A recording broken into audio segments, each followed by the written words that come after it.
Good evening, guys. Welcome into episode number 18. 18, I think. 18 is correct. Last week we had a little confusion between 17 and 18. We have another great show for you today. We have, Jake over there. We have Scott. We also have Stacey is back. How many times you been here? My third. Third time. That's the first a three-timer.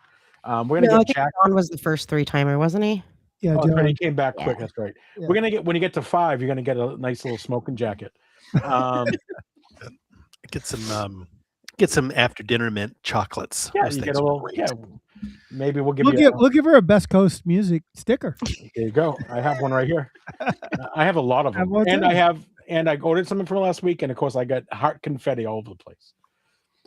So you get Stacey's back, and this week she has been challenged with, and believe me, it's a challenge when you ask someone who loves Taylor Swift to go back in and really look at the records and see how they compare and how it changes. Because I know with me, with Beatles albums, from time to time it changes which one's my favorite. Sometimes it could be Revolver, sometimes it could be Sgt. Pepper, sometimes it could be Please Please Me. So I can't wait to hear her go through in the process that she definitely put the homework in and really re-listened to everything and really took a step back to look at. So I'm really can't wait to see what that's all about.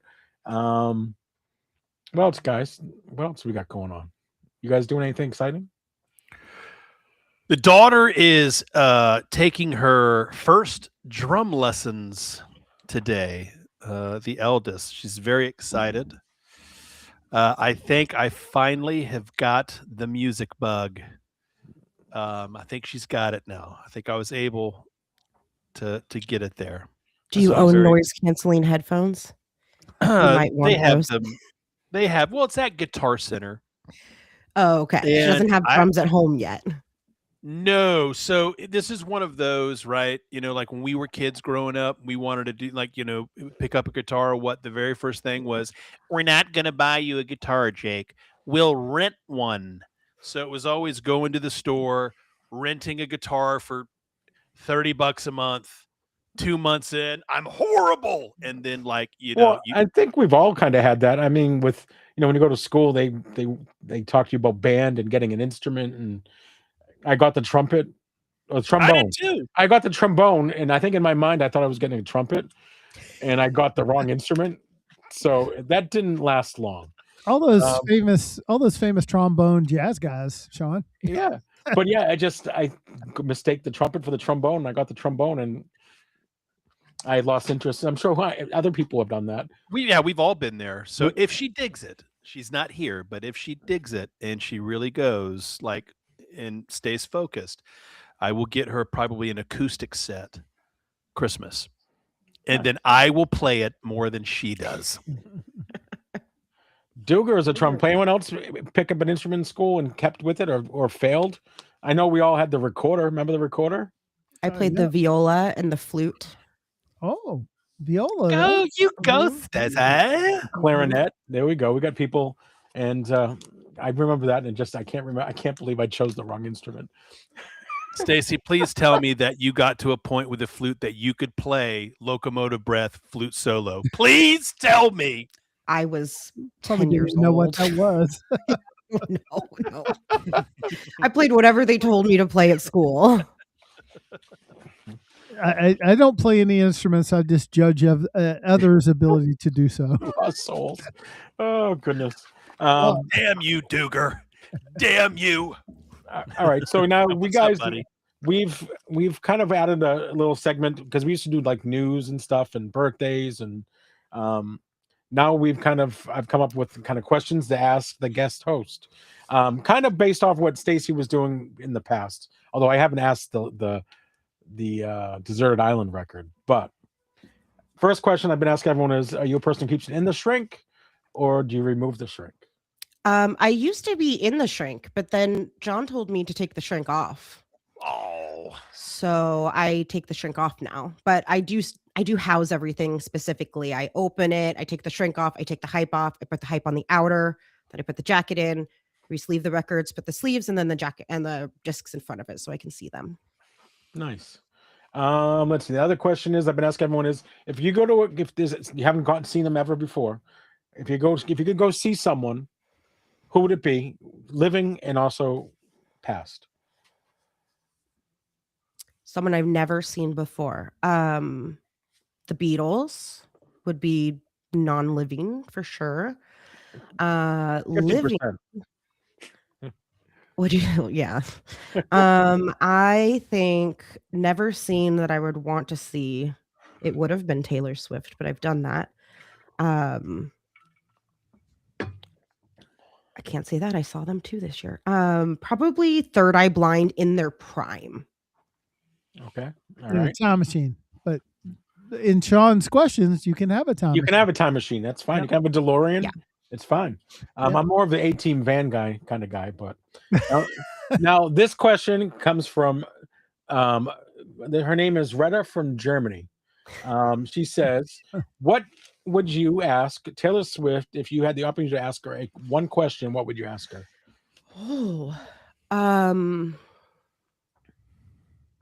That's a great question, Retta. I know that you'll watch this. Retta from Germany. Good question.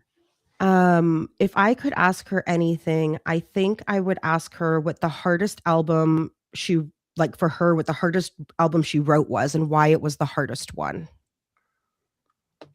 Well, that's a pretty good question. I like that's the kind of questions I would ask people. Yeah, because I feel like we do a lot of hard things in life, but like afterwards, we're like, that was so hard, but now it's so great, and I'm so happy I did it. So I feel like it would maybe be like that. Like, what's the hardest album you've ever had to write and release, and why? All right. Another one I've just come up with is Stacey's greatest hits album. I don't want all 10, 12 songs on it. What are the 3 songs that you would put on your greatest hits album? Baba O'Reilly by The Who. Motorcycle Drive-By by Third Eye Blind.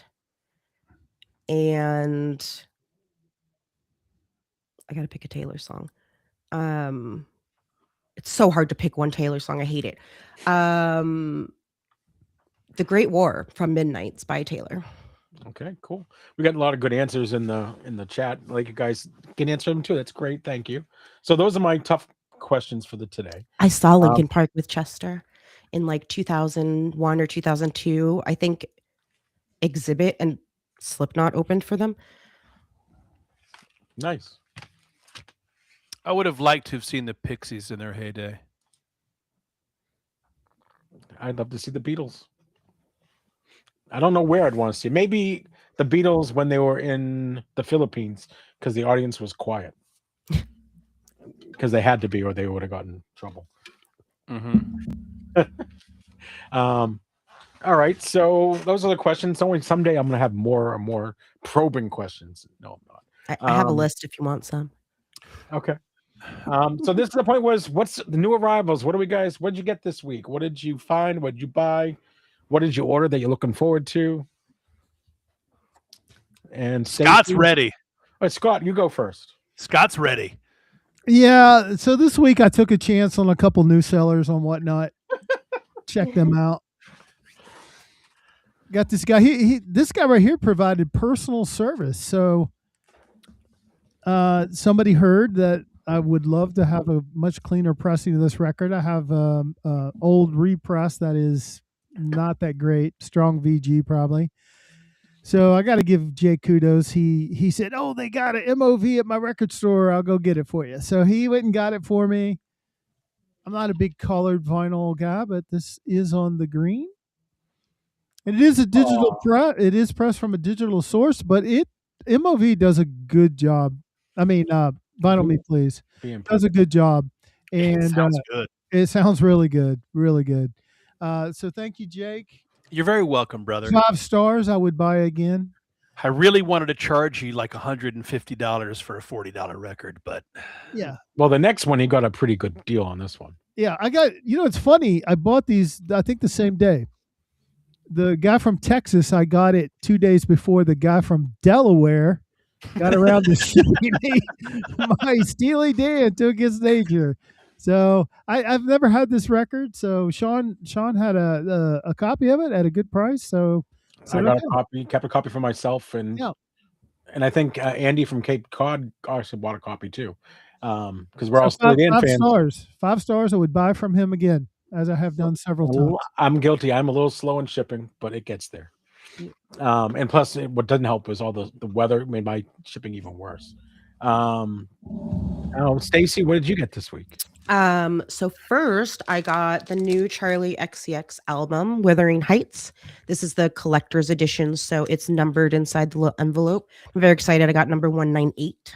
It's pretty low. I also got a bunch of In Excess, so I won't read them all off to you. And then we're gonna just throw in a couple of things that Danny and I got. We got this NERD album and a Scarface picture disc with a litho sealed, and a Final Fantasy box set, if anybody is a fan.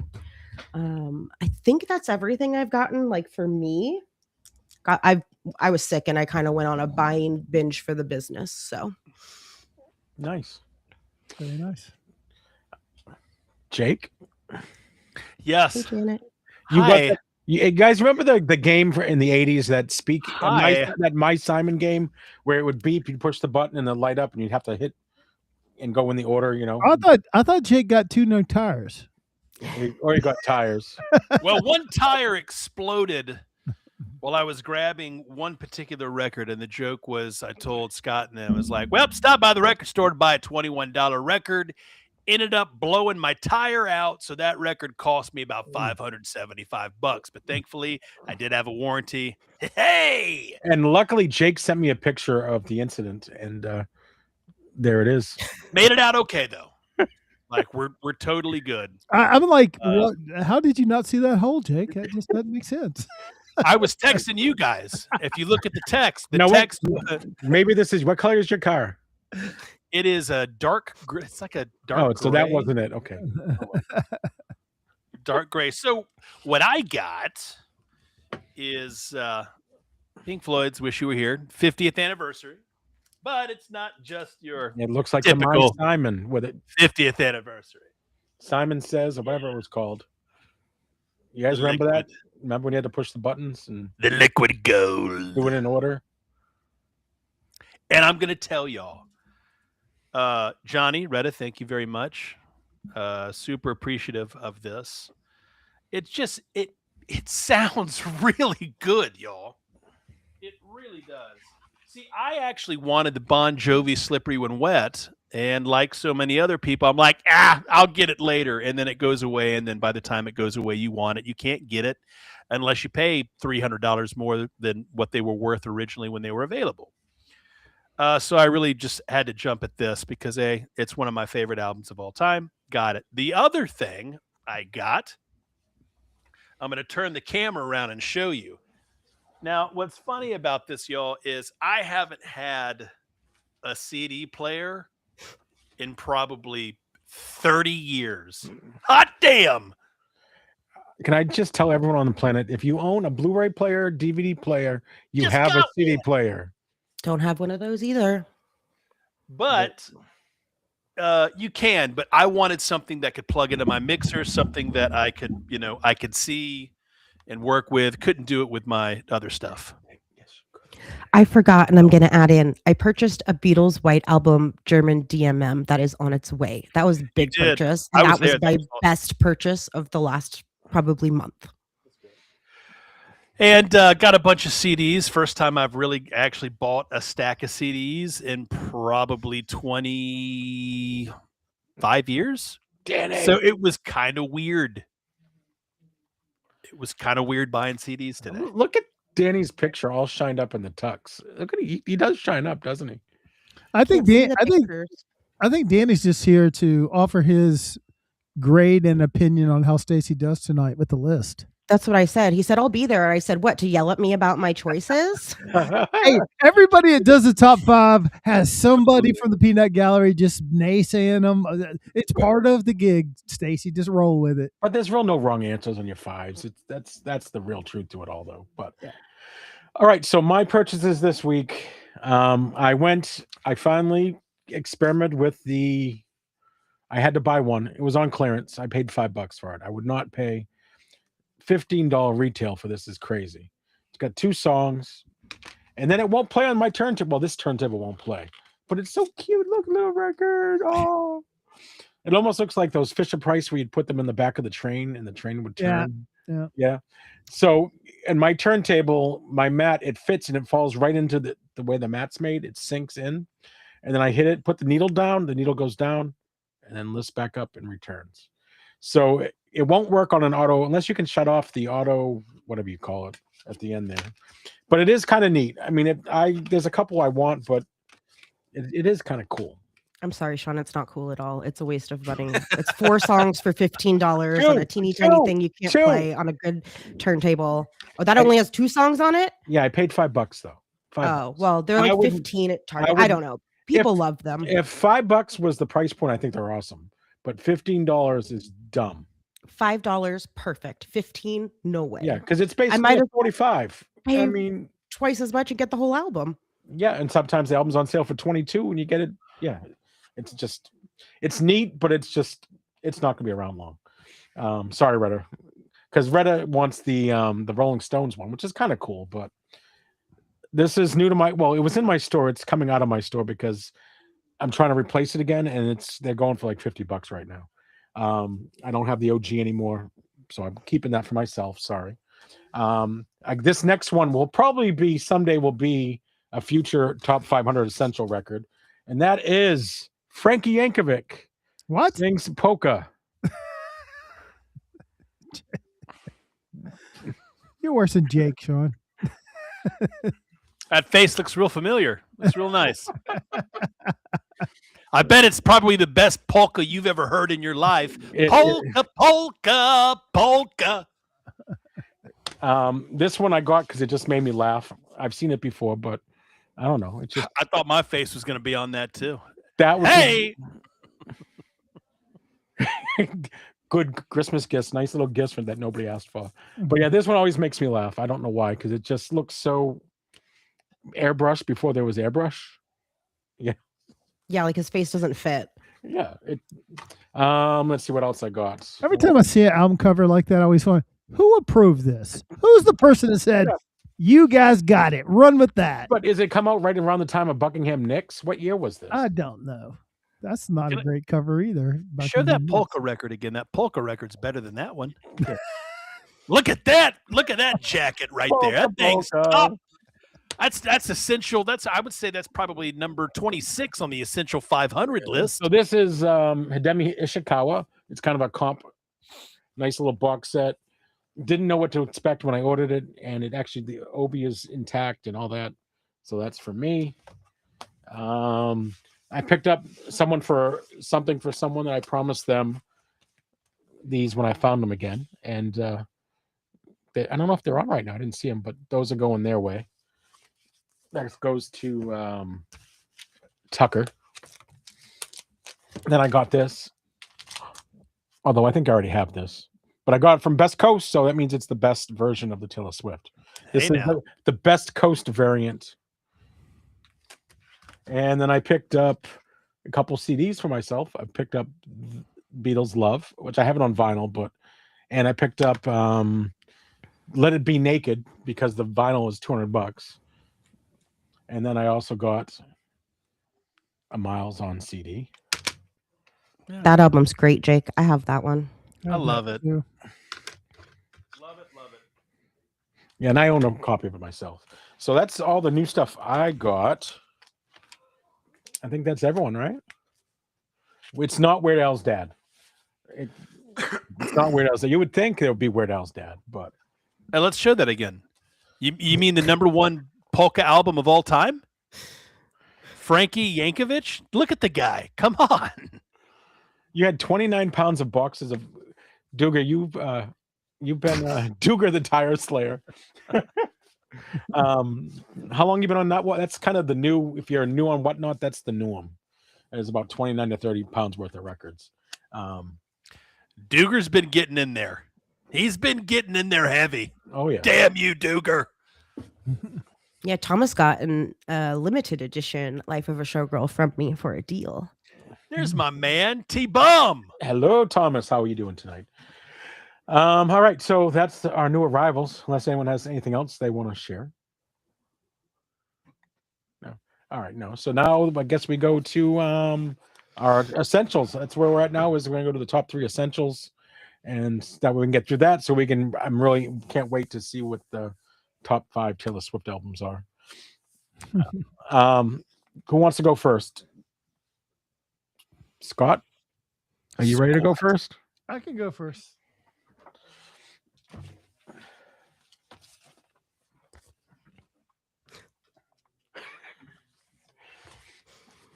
I was so excited I had a glue stick, so I could do it.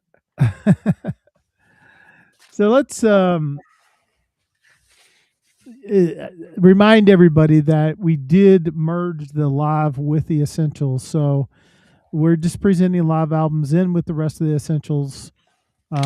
So, I mean, we'll probably do like 550 records total now. I didn't know that was an option. Yes, so that changed like a month ago. Now I have a live album to add, but it'll have to wait for next time. Yeah, better hope that the ratings are good and you get to come back. Melina. So here you go. It's going to be Eric Clapton Unplugged.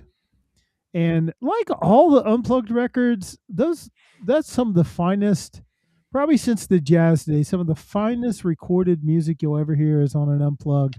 And honestly, the thing about the record, it's chock full of like some old blues standards played on the acoustic guitar. It just sounds good. Sounds so good. Running on Faith is on here, and but the big hits, of course, was Tears in Heaven.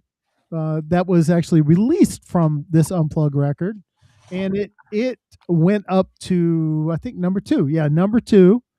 And then the other single was an acoustic version of Layla, which was very different than the Derek and the Dominoes version of Layla, but extremely popular. It went to number 12 on the Hot 100. The album, of course, peaked at number 1. The album has sold 10 million copies in the U.S. and is now, that having surpassed Frampton Comes Alive, it is now the number 1 selling live record ever with 26 million copies. That's crazy. I didn't know that. Yeah, and I think I got a MoFi recently too, right? I'm not sure. I got this copy from Johnny and Retta, and it was one of those ones they accidentally sold. It was actually Retta's copy. But they've since replaced it. I'm sure Johnny got right on that. Anyways, the thing about this is it sounds good, and it's just like a very pleasing performance. When I was playing it today, I was like, yeah, this sounds so spectacular.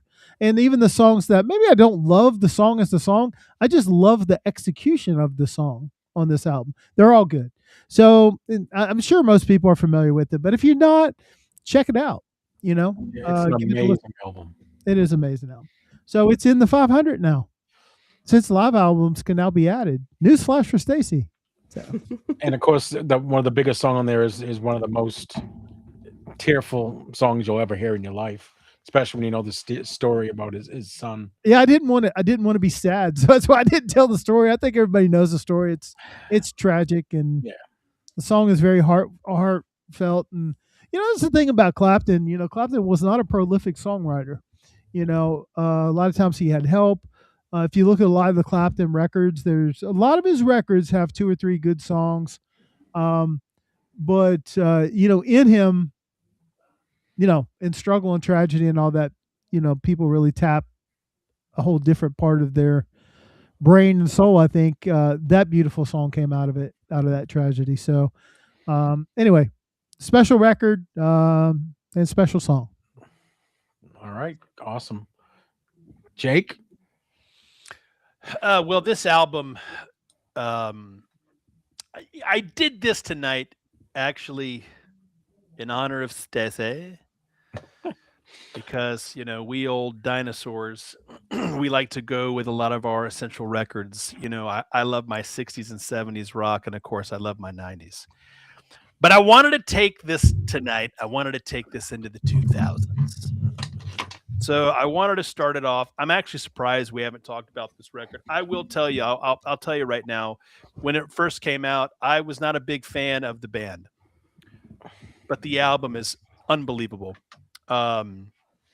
Listening to it again now, you ever go back and just think, what the hell was I thinking? Why did I not like this record when this came out? It's got bangers all over it, man. It's a great album. And that is The Strokes. This is it. Released July 30th, 2001. This is not the original cover. Actually, Scott has the UK original, which was a little too explicit for the US. So this was the cover that was changed. This sold, I think, approximately 2 million worldwide. It only did, I'm like kind of looking at my notes, it only did 600,000 in sales in the US. I can't believe that. I remember when this record came out, it was playing on everything. And I swear to God, I saw them on TV every day. They were on shows left and right. Maybe that's why I couldn't stand them at the time. But got some great singles on it, right? It's got Last Night, which Alternative Airplay was number 5. Hard to Explain was number 16. Someday was number 7. This album really kind of brought New York rock and roll back. You know, you think of New York bands back in the day, everybody thinks about Television. They think about Talking Heads. They think about a lot of those bands in the 70s, right? But the Strokes kind of brought New York, put them back on the map. Great album. That is the first one that I'm going to start. Believe it or not, no, I've not had this record for a long time. In fact, I bought this record the day before yesterday. And on my way out of the record store, I hit the largest pothole and my tire exploded because I purchased this album. You know what that was? That was the record gods saying, Gonzo, you were an idiot for not liking this band when they first came out. So we're going to make up the damage and explode your tire. There's my car right there, guys. I couldn't see it. It was night. But I came out unscathed, A-OK, one tire replaced. So that's my number 1 record for the night. You know, that cover looks like an infected tattoo. Is it just me? Show that again.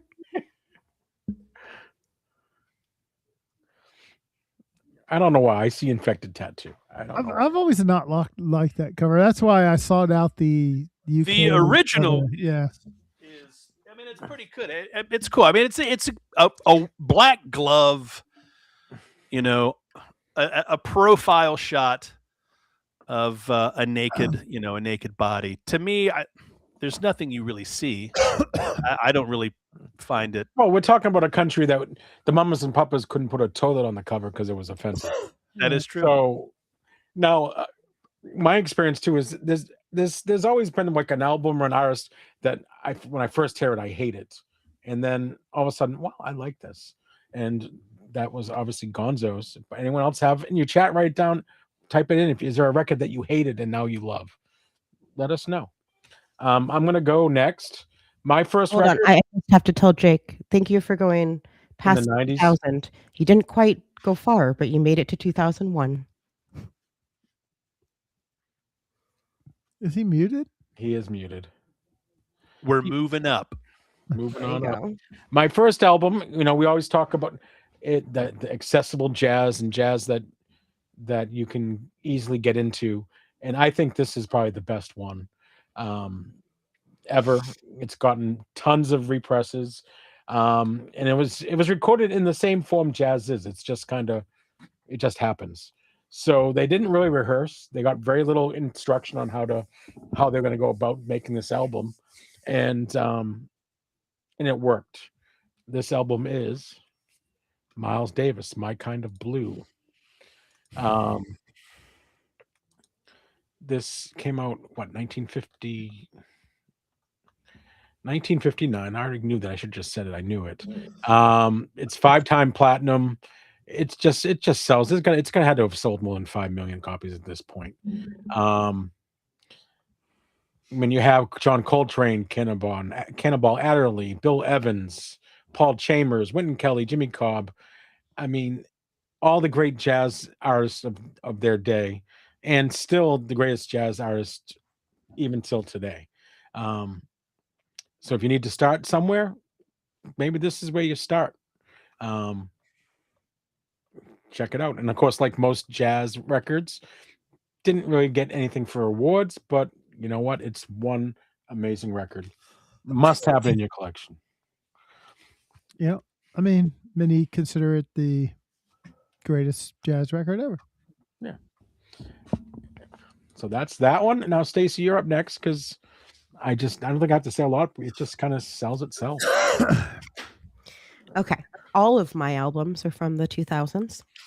Surprise, surprise. Well, Stacey, but I like that, Stacey. I have presented albums from the 90s. There's no White Album on the Essential yet, just so you know. Sorry, what, Scott? Well, I just wish you would really tap into the classic area of rock and roll, but maybe listen to our list. But then how would anybody get to add any of this newer music to the list? Look at Jakey. Look at that. True. Okay. So my first choice is a second album by an artist. It came out in 2011. It is a second album that came out after the first album went huge.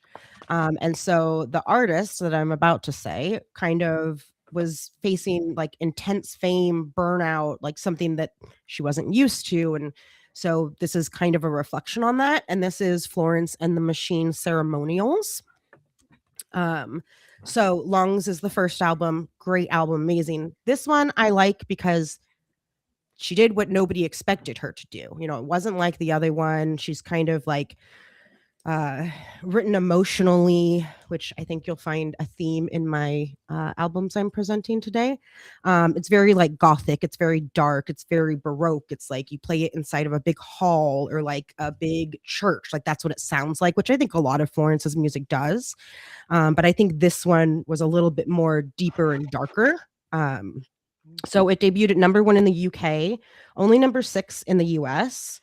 It had about 2 to 3 million sales worldwide. So this is the album that has Shake It Out, which I think is probably the most well-known song on here. It also has What the Water Gave Me and No Light, No Light. My favorite song on this album is Leave My Body, which is probably not a lot of people's favorites, but it's a very good song. It's very deep. It's very emotional. It's just, I'm a big person with lyrics. So I always like to read the lyrics while I'm listening and that sort of thing. So this kind of goes with that. There's lots of drums and pianos and choruses and it's like an opera, but not, I don't know. It just feels so grand to me when I listen to it that it just makes me feel like I'm in a different place. Like you could close your eyes and imagine being in like this darkened church and, you know, candles all around. Thank you. Hi, Ryan. So let's see some other information about it. It's about 55 minutes long. It marked the emotional peak of Florence's self-destructive era. She stepped back before the next album. And it's just something that she did that she didn't think people would expect from her, but still was very critically acclaimed and people loved it. And it was just different from Lungs.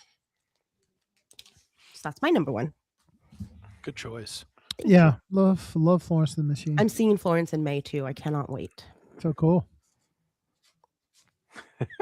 Oh, I'll answer the question if you want me to about Hilary Duff. Two Lost Souls asked that women have been saying that Hilary Duff was their Taylor Swift when Hilary was big. Thoughts? I think Hilary Duff was actress big, like Taylor is music big. She had albums back then, but I don't think they were as big. I'll also preface this with saying that at that time that there were these teen girls singing, I was 21 to 28. So like singing about being 15 and in high school was not relatable to me at the time, which I'll talk a little bit more about that when I do my top 5. But I don't think they're equal. I think one was a very famous actress. She did a lot of movies and TV shows and she was big there. And then Taylor was bigger music wise. Hilary had a killer guitarist. Jason Hook, who went on to Five Finger Death Punch. So. Oh, I didn't know that. Yeah. Have you ever seen Florence sing Margaritaville? Bad. So it was on Jimmy Fallon with I think Buffett was on or was on the night before, or whatever, and he didn't finish singing Margaritaville, and they had her sing the end of it or whatever, and it was bad. I can't imagine she would enjoy singing Margaritaville. So if you ever want to see something bad, go check that out. Yeah, that doesn't seem like a good fit. No, I can't play it here, but check it out, guys. Just watch it. One thing that I did love about her is if you watch any like videos behind the scenes stuff, she's very real. If you've watched the Eras Tour documentary, she comes out to learn the stage and everything with Taylor to do Florida, and she looks over and she goes, "This is amazing. Like, that's Taylor Swift." So like she was even like, you know, flabbergasted to be there with her and do that. And I just love that humbleness. Mm-hmm. All right. So I think, Scott, you're back around. I think we're back to you now. All right. Hold on to your hat, Stacey. Uh-oh. Is it 2000s? Is it another Lana? It is 2019. Ooh. All right. I don't have a dramatic build-up for this one, so I'm just going to show it and talk about it. It is Vampire Weekend, Father of the Bride. And I will say my entry point into Vampire Weekend was this record. I heard This Life on I think it was on Apple, like new music playlist. And I said, who is that? So I went back and listened to the earlier stuff, their other 3 albums. And I like their other 3 albums, but they were more like indie rock, you know, and they had a quirkiness to them. And I would say on Father of the Bride, it's when they like mature. It's 6 years after their 3rd album. And I love this record when you go from Harmony Hall to Bambina to This Life. And they have a lot of short songs that are, it's not a concept album, but they put it together like, oh, we're just going to put a little 1 minute and a half minute song on here. And it's just so enjoyable. I like them so much. I was actually on a business trip in Denver, and they were at Red Rocks. So I went to see them at Red Rocks. The problem with Denver and Red Rocks was it was late October. And we got a wintry mix storm that came over the concert about halfway through. But they were so good. I gritted it out. And I was soaking wet by the time I was all over. But I'm telling you, this band live is amazing. So just really one of my favorite records of the past 10 years. So we'll put Vampire Weekend, Father of the Bride into the Essential 500. All right, Jake, you're up. All right, I'm keeping it in the 2000s. You know, and Scott and I had a real good conversation about this. I was telling Scott, I'm like, Scott, I have no idea why the heck I haven't even thought about some of these. Why I haven't even put them or made mention of it. And this album is better than his first. And the conversation that Scott and I had, because Scott and I really love to go back and forth on Foo Fighters' Self-Titled and The Color and the Shape, right? And of course, y'all know how I love Self-Titled because I love how raw that album is, where Color and the Shape obviously is just more produced, and it's a beast, and it's a great record. But for whatever reason, Self-Titled was something that was more important to me, although I love both of them equally in a sense. Well, for this artist, first record is kind of what got him noticed. And that first record was really just, stuff that was recorded, in a cabin. He had a breakup with his girlfriend. He got mono for a while and was sick and was up in a family cabin writing songs. And what he recorded was a wonderful album that out of nowhere sold 1 million records. And I'd never even heard of the guy. And I think everybody, pronounces it however they want to. It's tomato, but that would be Bon Iver or Bon Iver for the bulk of people that probably know you of had him, it right right? the first Justin time. Vernon. For the first 5 years, I said Bon Iver. until finally I had an ability to go and see him live when we first moved to Austin, and my wife and I were flat broke. And it stinks because he was playing at the Paramount in downtown. And I'm like, honey, hey, look, I just checked out the bank account. $68 for these tickets, man.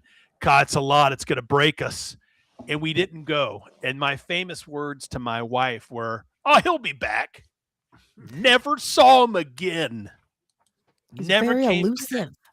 So after that, I was like, that's it. From here on out, like if I want to go to a show, I got time. I'm going to make it happen. And that was one regret. I would have loved to have seen him live. And because I didn't want to spend $68 a ticket, which is really cheap, I missed out probably on an excellent show.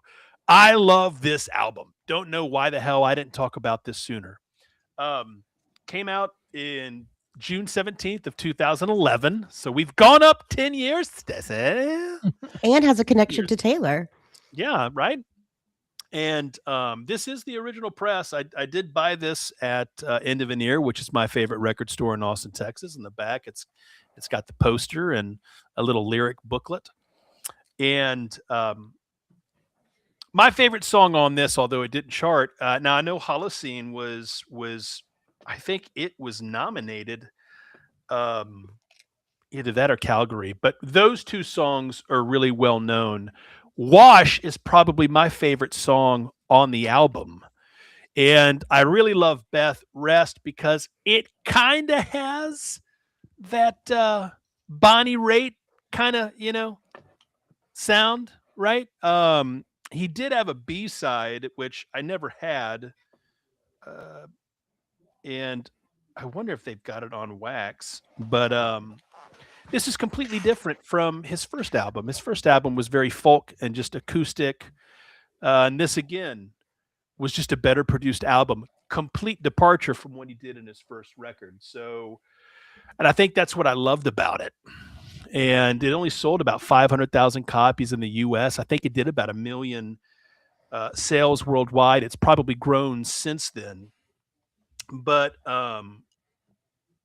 he had a full band on this album. They had arrangements, which was completely different from his first album because it was just, like I said, a bunch of recordings that he did himself. A lot of layered horns and a lot of texture. It's probably the best word that I could explain on it. And it did win a Grammy, and I think it was best song. I think it was best song of the year in 2012, if I'm not mistaken.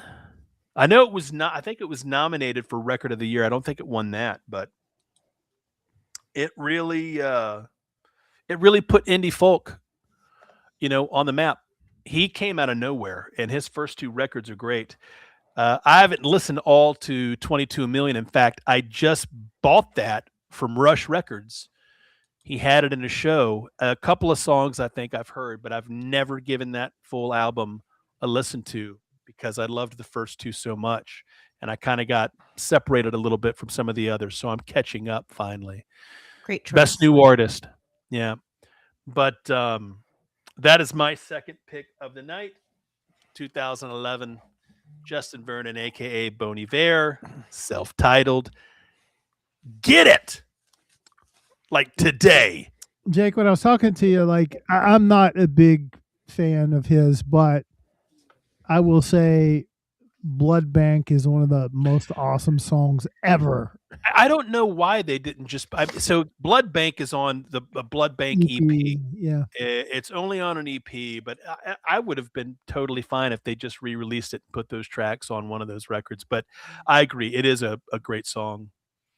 And I forgot to mention, Sean, when I was doing The Fall of the Bride, it did win the Grammy for 2019 Best Alternative. Okay, so Stay Up the Tree was correct. Best new artist. He won that year, and then he got the Grammy for Best Alternative Music Album. I think he was nominated. I don't know if he won. I can't remember. Y'all can fact check me. Fact check me. We can do that if you want. Got one of those right there. Stay up the tree. Hey, here you go. We'll have to check that out. I mean, after that record, that I'll admit I didn't like that record. That Jake. You didn't? No, I didn't really like that one. I just lost touch with him. I didn't check out his new stuff. So, well, Stay Up the Tree says and he says this is top of 2025 for him. So I have that. I'm gonna have to check it out. Yeah, it's a good record, but I feel like I missed. I don't know what the hell happened. His first two records I loved, and then he didn't really do anything for a few years, and I guess I just kind of moved onward. But I would say, yeah, go back and give it a listen. Like I told you, the next record, my number 3, that I think we'll discuss that you liked. So that was freaking banging, Jake. I knew you'd like it. We'll get there. All right, I think that means I'm up next. My next album has the great distinction to have the first number 1 song from an artist from Canada. I don't know what other bands are from Canada. Bryan Adams is from Canada. Shania Twain. Okay, anyone else? Trio. Dion. A band called Sleep. Okay. Tragically Hip. Okay. Oh yeah, I love none of those people, because you have to go all the way back 30 years before Stacey's mandatory time frame that I don't know. I messed the memo on. This came out in 1970. Oh, it's number 1 album. Well, it was number 1 song. It was number 9 for album. So I just lost my place. So it peaked at number 9 in the U.S. Billboard 200. The title song reached number 1, American Woman by the Guess Who. They had 3 big hits on you. No Time was number 5 in the Billboard 100. American Woman was number 1 in the Billboard 100. No Sugar Tonight / New Made Mother Nature it was number 1 in the Billboard Hot 100. And the cool thing about the American Woman, you guys, most of you probably know it since you are a little younger, that that's a Lenny Kravitz song, is it not? Mm-hmm. American Woman is not. He did cover it. And there is a cool story with this song. It came out of they were on a gig. It was a gig in Ontario, whatever you want to call it. And they had broken a string on a guitar, and so they were just kind of riffing on a chord pattern, and we're just saying "American Woman, Stay Away From Me" out of nowhere, and they kind of jammed to it. And then each show after this, they kind of worked on a little bit. So it was just an accident to come up with that song. And if you don't have this, get the Greatest Hits album, because the Greatest Hits has these 3 songs are on it, and I think they kind of get a little bit overlooked, because especially the Greatest Hits, because you have No Time, you have No Sugar, American Woman, These Eyes. Was it These Eyes? These Eyes were yeah. So if you don't get this one, get the Greatest Hits. I mean, this is but they were on fire. I mean, those 3 songs off of that record, just amazing songs. They didn't really. I mean, These Eyes is good, but it's like their 7th album, I think, or 6th or 7th. Yeah, album. I mean, it's like they. I mean, how did they do that? They came up with 3 iconic songs on one record. Well, it's like the Cars. They had that album. Their debut, yeah. Yeah. So yeah, give it a try, give it a listen. If not this one, get the Greatest Hits. You won't be disappointed. Just a rocking band and great songs. Yeah, thank you, Lefty Mask. Yeah, it's when we talk about like Greatest Hits, we haven't got around the compilations, but we sell records, so we get these records and we know they're great. Like if you had the Best of the Guess Who, which I've seen that out there, that's a great record to get. Like Grand Funk, the Best of Grand Funk, great record. Like maybe you don't need to go back and buy all these bands, like all the records, but some of these non-Led Zeppelin, non-Pink Floyd, The Who, The Stones, the mega stars of that era, there were other people that were really good, and they're great candidates for compilation. This was their 7th album. Yeah. It took them that long I didn't really delve deep into the albums before this, but probably nowhere near to the level this record was. So that's my pick there. Good pick, Sean. Thank you. You I think never would the have Guess guessed. Who are just, they're super underrated. I put them in that underrated category right along with America and some of these other bands that have great records that you would expect, to hear more from, right? Well, I mean, same with Bread, America, Guess Who. Randy Bachman could write a song. I mean, he's the other half of the songwriting duo. And this was the last after this album. He left the band and kind of joined in every once in a while. But Randy was gone after this album. Well, he went on to, You Ain't Seen Nothing Yet, Taking Care of Business. So he wrote some big hits in Bachman Turner Overdrive. So yeah. All right, and again, cheapies. You can get them for less than $10. Yeah, that's another one. Bachman Turner Overdrive, best of so far. That's a great comp record. Yeah. All right, Stacey, you're up next. So I no longer have a copy of this album. I sold it to somebody recently and have not replaced it. But my next choice for the top 500 is the White Stripes, Elephant. This is the album that has Seven Nation Army and God, I just blanked the button Great song. choice. Hardest Button. Thank you. Hardest Button to Button. Yep. So this again was taking something that the artist wanted to do that was different than what everybody else was doing. There's a lot of overproduced rock, and they kind of stripped it all down to bare roots. So they actually recorded this using analog equipment. It's very like stripped back to the bones rock. It's raw. It's got lots of distortion. A lot of stuff came out of this. They got a Grammy for Best Alternative Music Album. It's universally acclaimed. It's frequently ranked one of the best rock albums of all time. Came out in 2003. Should have said that first.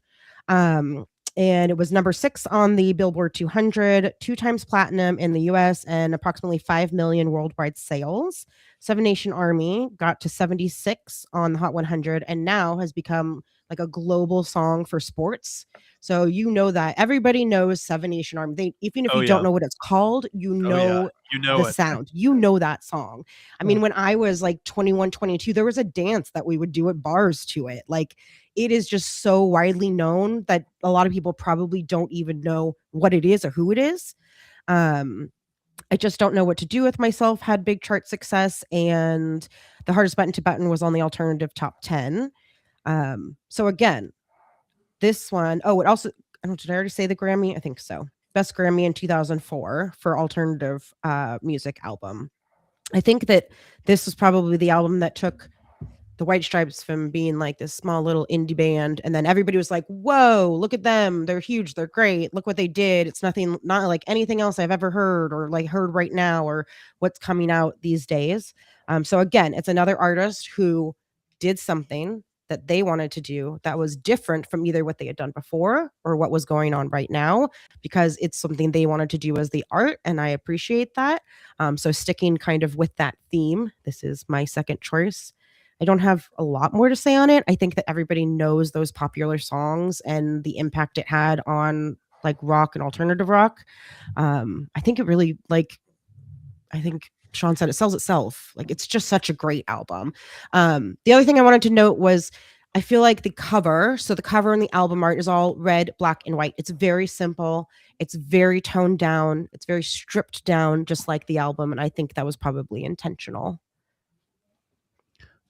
Well, this is only related in the way that it's the White Stripes, but a song by them that just, I think about it, it makes me smile, and I loved it when it came out, was Rag and Bones. That where he's talking, I mean, very interesting sound, very stripped down. That was probably the secret to success of the White Stripes. They kept it simple. Meg's drumming was pretty straight ahead, loud but pretty straight ahead, and he just threw that distortion on the guitar, and that was it. Big hook. And even music videos. Their music videos for this album were very simple. It was just her playing the drum and him there. So it's all just very stripped down to the core of what they wanted to make it. That's the great thing about Jack White, which makes him such an amazing artist, is he may be one man, but the sound that he produces out of his guitar and the amps that he uses, the pedals, he sounds like a band of 4. There's no bass player. like everything that's coming out of that guitar, it's like he's doing it, right? Yeah. It's just such an amazing sound. You hear anything he plays, it's a hook, man. It gets you, instantly that it's him. And you can't mistake. I mean, his voice is also unique. You hear it, it's him. Yep. Well, he's also a person that looks into like nostalgia, finds some weird instrument, weird device, weird recording device from the past, rolls with it, and said, "Oh, what can I do with this?" And he finds a way. Hey, Molly. He finds a way to be unique and do that. So you never know what you're gonna get out of him because you don't know. He could go to an antique shop, come across, I don't know, a glockenspiel. Next thing you know, it's the glockenspiel album. You don't know, whatever he finds, he works and makes something out of it. It's amazing, and it's a great. You never know what he's going to get from him, but also it's great for him. Keeps him interested in doing different things. Well, and it's also got Third Man. Yeah, a few weeks ago, Lau added, the Jack White No Name album, which I thought was the best record since the White Stripes. I mean, that's my favorite thing he's done since White Stripes. So, yeah, that album was really good too. Yeah. Yeah. All right. So we're back to Scotty. Okay. Well, I think Sean inadvertently gave me a little bit of a segue here. So in 1978, this band from Boston. Is that glockenspiel on this? Not farther back in the conversation. Released their debut album, and it's not Boston, it's the other band, and it's not Aerosmith. So, and it was a huge hit, The Cars, self-titled. And if you listen to that record, you're like, oh my God, it's just chock full of hits. And yes, it was chock full of hits. It was very slickly produced. And one of the things coming out of that record, sold a lot, very iconic. One of the things the Cars did not like about the record was Roy Thomas Baker produced it, and he layered the background vocals a lot. And them fancying themselves a little more new wave than pop rock, they didn't want that much slickness on their record. So for their next record, and now we look back at this record, and of course many of you now know it's Candy-O by the Cars, their sophomore effort.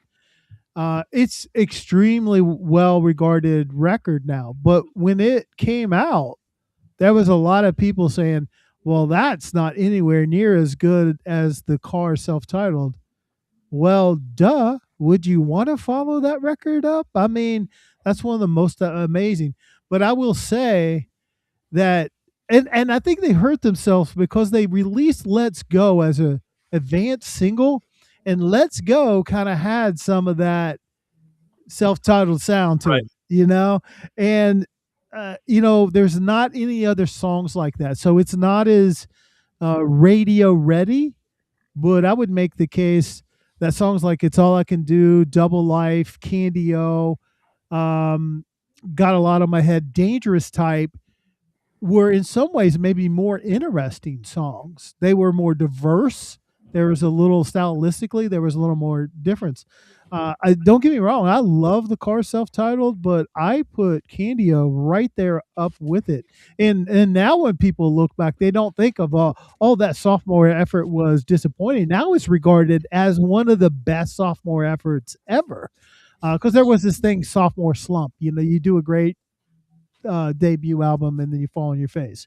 So this is anything but that, and this pressing right here, if you don't have it, Rhino Hi-Fi. We should get endorsement dollars from Rhino Hi-Fi as much as we praise Rhino. I know, man. Adam, if you're listening, help us out. I think Adam went to college with the Warner Brothers president. So anyway, we'll add this. Let me tell you a little bit about it. So it did peak at number 3 on the Billboard Top 100, 5 million cumulative sales worldwide, four times platinum in the U.S. Let's Go was number 14. When I saw that, I was like, 14. I seemed like that song was a definite top 10 song because it was playing all the time. It's All I Can Do, which was the second single, only went to 41. So they really only had 2 official, top 40 radio songs, but a lot of these were played on classic rock radio. So no awards or anything like that, but really great record. And I'm so pleased because I did like it when it came out, and I was like, well, people are being way too hard on them. It makes me feel good that now that people regard Candy-O as a great record, that it is. What was their third record? Because I want to see if Gonzo's first three holds up. Okay, so I'll start it off with a conversation I had with Scott.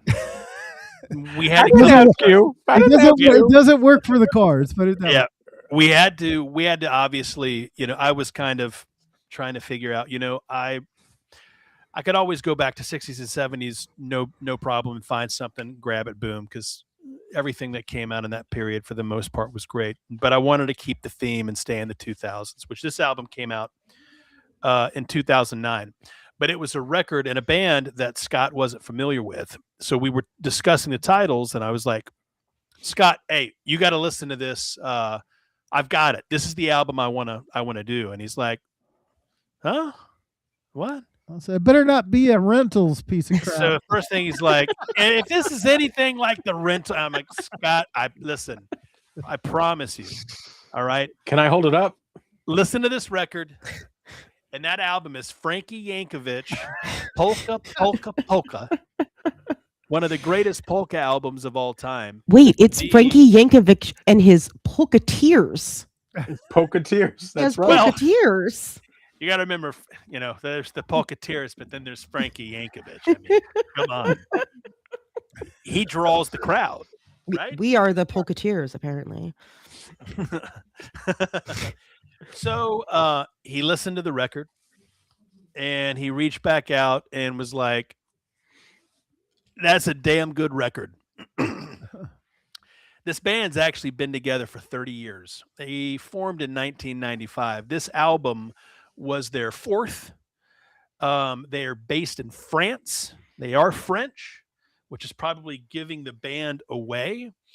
But if we're talking about indie pop, synth pop, alternative dance music, new wave kind of, this album has all of it. This is probably like indie pop precision engineering at its best. Every drum fill, every loop, you name it. Like, to me, it sounds like it was meant to be there. It was deliberately put there. And I haven't heard the record in probably about 5 years, but when this thing came out, I played it nonstop. And you're going to be familiar with it. You'll know the songs because I first heard of them because they played one of their songs on a commercial. That record is Phoenix, Wolfgang Amadeus Very Phoenix. Good choice, Jay. Released May 25th, 2009. Y'all, listen to me. Yeah, I know I pushed the Rentals, Return of the Rentals, like it's going out of style. But in all seriousness, yes, the Rentals record is good. Mm-hmm. You have to buy this album. You have to listen to it because everything on it is amazing. The songs, the tracks that you're going to be familiar, you'll be familiar with 1901, Litzomania, and then Lasso. But start to finish, the whole record's great.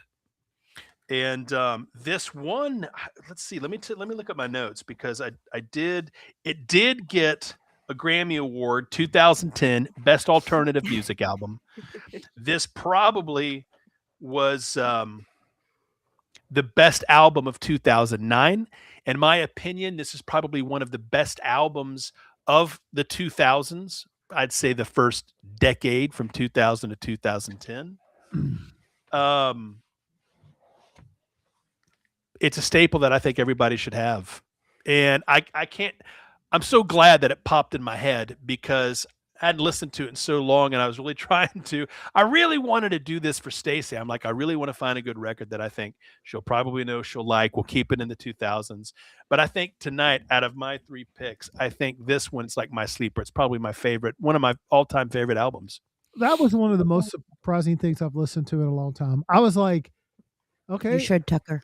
It is, first of all, I was shocked I didn't know about it. And, let's face it, Jake's credibility is not terrific, I mean, it can be shitty sometimes, and apologize for the vulgarity, but and I put it on, and I was doing my thing, working the record business, and just song after song, and it finished, and I immediately picked up my phone and I said, "This is great." Give it to you, Jake. I don't know how I missed it. It is a no skip. I listened to it a second time. It was so good. And I was like, yeah, it's amazing. So every once in a blue moon, I pull a unicorn. That was like my jam. Like, so from like 2008 to 2012 was probably the time I was super into alt indie. So like that was on repeat for me. So I love that album. Great choice. I do too, Stacey. And I can't dance at all, but I mean the dance moves that I would attempt playing this album, they were horrible. I'll take partial credit for maybe jogging you, because I was trying to say, well, Jake, what about Daft Punk? And then he popped out with this one. And when I hear it, I there's a little similarity there in I mean, the Phoenix is a little more rock than Daft Punk, but in some ways I hear similarities in between Random Access and this record. So I think it's a very influential album. I think a lot of artists going in, to the 2000 teens, I think this record really drove that, again, that whole kind of indie pop, synth pop. Another level. Artist that is similar, MGMT, same thing. Yeah. If you Another haven't band, listened to MGMT, Scott, you should try that too. Ivan Dig, Empire of the Sun. Is that I think that's the band. I love right? Empire of the Sun. Oh my gosh, yes, love them. They're Australian, right? Yeah. Yes. So there's that one record, but man, dude, I couldn't get enough of that. So around that time, those albums were just like on repeat. There's an RSD this year. Is it really? Of Walking on the Sun, because I have Walking on the Sun behind me, but there's a repress this year, 2LP. It looks really cool. I love Empire. I have loved Empire for like probably at least 15 years, if not more. Catchy. It's so good. The new album they put out is okay. Changes is a good song, but the rest of the album is just okay, because I think nothing can top Walking on the Sun. Nothing can top that album. So listen, if you're gonna wait in line, please grab it for me. As long as the person who's supposed to secure it overseas gets it for me, then I will grab it for you. Otherwise, I got to get it for me. Okay. But I might be waiting in line, Jake. And I am waiting. I'm camping. I actually think this year we could talk about that. Well, Sean, go ahead and do. We can talk about it at some point when the Q&A. We can probably talk. Yeah, let's do that. Let's continue. So my next album, and looking it up, it surprised me that this is their band's first #1 album. But then I was looking at the reason why the album before that was not #1 was because Michael Jackson's Thriller probably blocked that spot for a long, long time. Yeah. And do you remember what that other album was that was #2 to Thriller, Jake? It's that big mishap on that top 5 Van Halen record thing. Remember that? Talk about 1984. Yeah, that got blocked because of Thriller. That's why it didn't reach #1. But this record, the best Van Halen album, this reached #1. This was the album after it. This is David Lee Roth is gone. What are we gonna do? I don't know who we're gonna find to replace him. Eddie had to get his Lamborghini fixed. Talked to the mechanic. Mechanic suggested, "Hey, Sammy Hagar." Oh, really? And then Sammy Hagar, they met, and then we got 4 albums of this is the Van Hagar era. Again, I remember getting this on cassette, and I loved this album. And I always thought that maybe diehard Van Halen fans would dislike it because it is definitely a different. I mean, it's power ballads. It's just crazy. So it peaked at #100 on the Billboard, 200. Sold over 8 million worldwide. Took way too long to get a reissue. Why Can't This Be Love was #3 in the top Billboard 100. Dreams, Love Walks In, Best of Both Worlds. I mean, I can sing every song in a row. I know all the words to this album, which usually I forget everything, but it's amazing losing David Lee Roth and then getting Hagar and coming out with this album. It sounds totally different than their other ones, and most of their fans loved it still.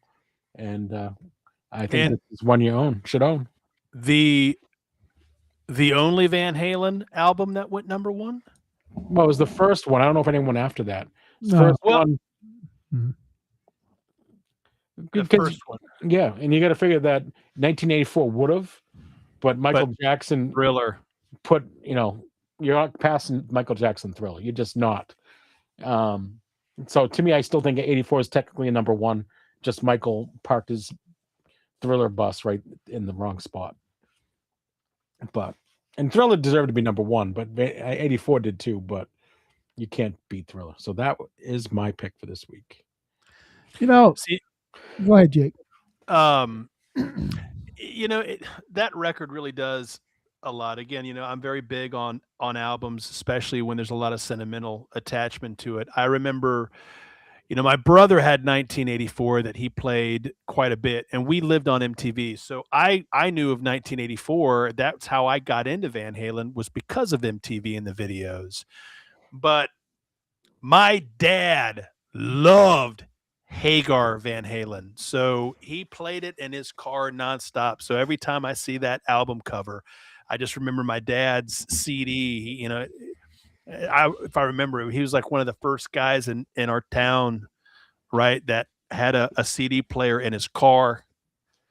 Like when they first had car phones, that blew me away. He had a CD player as well, and I remember that thing was always just blaring. So it makes me think of my old man. My favorite song of the Hagar era, and I think some of Eddie's best work, is on that record. 5150 it is my favorite song on that. I mean, Eddie just kills it. I need to go back and watch episode 1. I think that was the Van Halen top 5. I need to see where Scott put this record. Yeah, where was that in the top 5? I think it was number 3. It was number 3. Yeah, it was behind 84 and self-titled. But it was funny is I remember, and the way I got this cassette is my grandfather found I don't know why, side of the highway, a cassette case of cassettes, and I saw it and I was hoping I'd get them, but my cousin got the ones, and this is the one he didn't want. I got the 5150. See, I was really excited for Hagar to join Van Halen because I was a Hagar fan. Like I love Standing Hampton. I love Three Lock Box. I mean, I thought he was just doing killer stuff solo.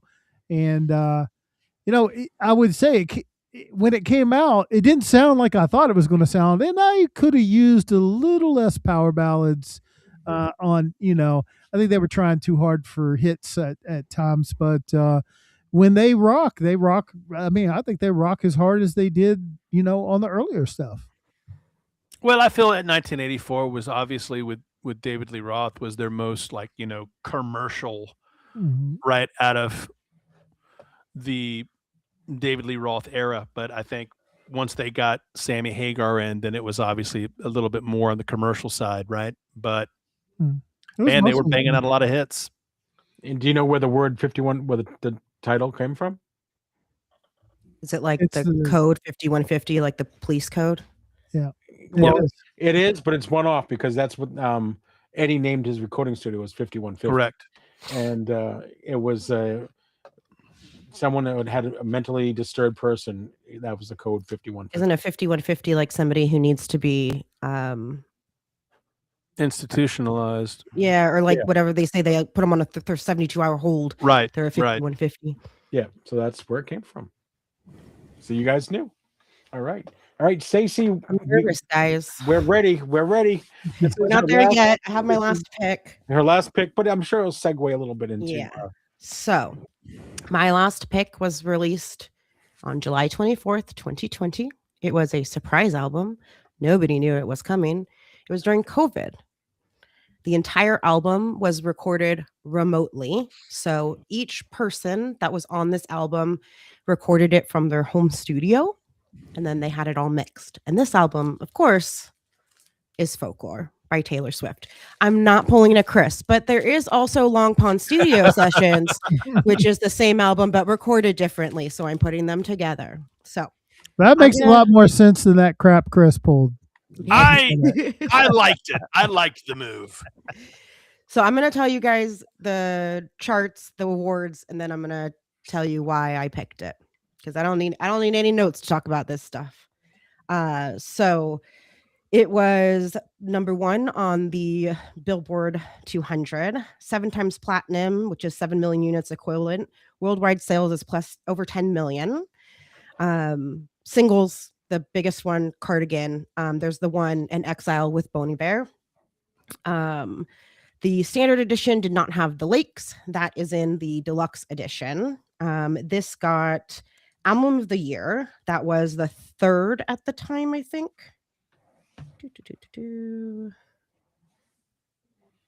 Yeah. 2021 album of the year. That was her 3rd album of the year. So this was Taylor's first surprise album. It's also her first non-pop album. Well, kind of. We'll get to that later. But it was really her break from like pop. It's very indie folk. Even Tucker Flo Floyd Bundy likes it. It is the gateway Taylor. That's why I chose it, because it is literally, since I'm doing the top 5, it is the gateway. If you do not like pop and you do not like Taylor Swift, then you need to listen to Folklore, because yeah, it is the first time that she didn't autobiographically write. She created stories and storylines. She created this love triangle, but it still feels very intimate and very relatable and like real life to you. And the lyrics are so good and they're complex and the stories are complex and they intertwine, and you can listen to the album out of order and get the story, or listen to it in order and make up your own story. Critics loved it. Some people say it's the best album of the 2020s. It's been critically claimed as like the best pandemic album, if you want to say that. And I don't know how else to say how much I love Folklore, because it's been a very big part of my life, with the lyrics. And I know that we've all talked about it before, and how we relate to music and how music relates to what we're going through. And this was just such a different take. And I'm not going to say a lot about it because it may show up again. So I'll talk about it more after that. Hint. All right. Yes. Okay. Well, so Stacey, I just want to say I'm here to support your. Oh, look at that. Look at that. That's so fancy. Oh, yeah, I have one over here from James too. I love them. But you guys don't have this? Do not, thank God. We're going to start kicking you, Sean. Oh, I'm sure she recorded under a blanket, but she did have a home studio. So if you haven't ever seen it, LPSS, Long Pond Studio Sessions, is on Disney Plus. And they kind of talk about how it was recorded and then how they all got together to record Long Pond Studio Sessions. Watching that, the documentary or whatever you want to call it, that's the first time they ever played the album together, because even Justin Verlander overseas recorded his part, sent it over. Aaron Dessner did his part, Jack Antonoff did his part, and then they all mixed it together. So they were never in the same room to do it. So are we ready? Let's roll. Yes. Okay. There is no PowerPoint this week because this is a top 5 essential albums according to Stacey. Top 5 Taylor Swift albums, not according to me, because my top 5 is different. Frankie Yankovic by far has got to be number 1. I'll explain how I came up with it. So okay, what I did was I went back and I listened to every single Taylor album more than once. And I listened to the OG and the Taylor's version. And as I was listening to them, I would write down little things about how I was feeling when I listened to them, or how the lyrics were, or when it came out, or what, how it was in her career. So the things I looked for, because somebody actually asked me, what are you looking at when you're listening? I'm like, well, I'm looking at the music. I'm listening to the lyrics. I'm also looking at where was she in her career when she did this? Was it a defining moment in her career? Was it something she chose to do that was different kind of stuff like that? So I looked at a lot of different things, and I will share my favorite top 5 after I present what I think are the top 5 Taylor albums, objectively as I can be. So number 5 is Speak Now. This is the OG, not the Taylor's version. This is the only The only OG I would pick out of all the other ones, I would pick Taylor's versions. So, Speak Now was written entirely alone. So the first time she wrote the whole album all by herself. People had already started kind of questioning her songwriting ability and that she was doing it. So she was like, look, I'm going to write this whole thing all by myself. Also, Speak Now is a rock album. Listen to it. It is a rock album. It's not country. It's not pop. It is a rock album, in my humble opinion. And I know Molly agrees with that. Haunted is a rock song. Innocent is a rock song. Like, there's so many songs on here that have so much rock in them. Speak Now did not used to be at the top of my list or anywhere near the top of, the albums that she put out. But when I went back and I listened to this, not 200, there's 17 total, I think. But when I went back and listened to this, I was like, that's a banger. That's a banger. That's a banger. This album is way better than I thought it was. And when I went back and I listened to the Taylor's version, I was like, no. One, there's a lyric change. I don't like it. I don't like when lyrics change. The vault tracks, which if you don't know, on Taylor's version, she puts out songs that were never released before. I just didn't feel like they fit all of them, didn't really fit Speak Now. This was also a time where Taylor thought that she was going to be done. She thought her career was over. If you listen to Long Live, you'll hear it in there. She says, when you have children, show them my picture, like tell them about me, because she's like, I'm not going to be around, but then look at me here now. And I've got a child who loves Taylor Swift. So I just think it was a really good defining moment of her career. This was her third album. And I think it just really established her as more of a songwriter and artist than she had before. So that's number 5. Number 4. Well, I kind of pulled the wrong one. What about the rock on Frankie Yankovic? Oh, God. Sean? Track 3 and 5, right up there. Killer. This is going to quickly become the Scott and Stacey show. Boot you both out. The Be Happy Polka and the My Honey Polka. Rock and roll at its finest. Number 2 is one of my favorite albums. Technically, it's 2 albums, and I only chose one of them. First album to be released during the Eras tour, because we did not know that there was going to be that much more. It's very confessional. You can feel her singing. This is the Tortured Poets Department, not the anthology. I chose only the Tortured Poets Department because I did consider them 2 different albums. And I think that this one is better.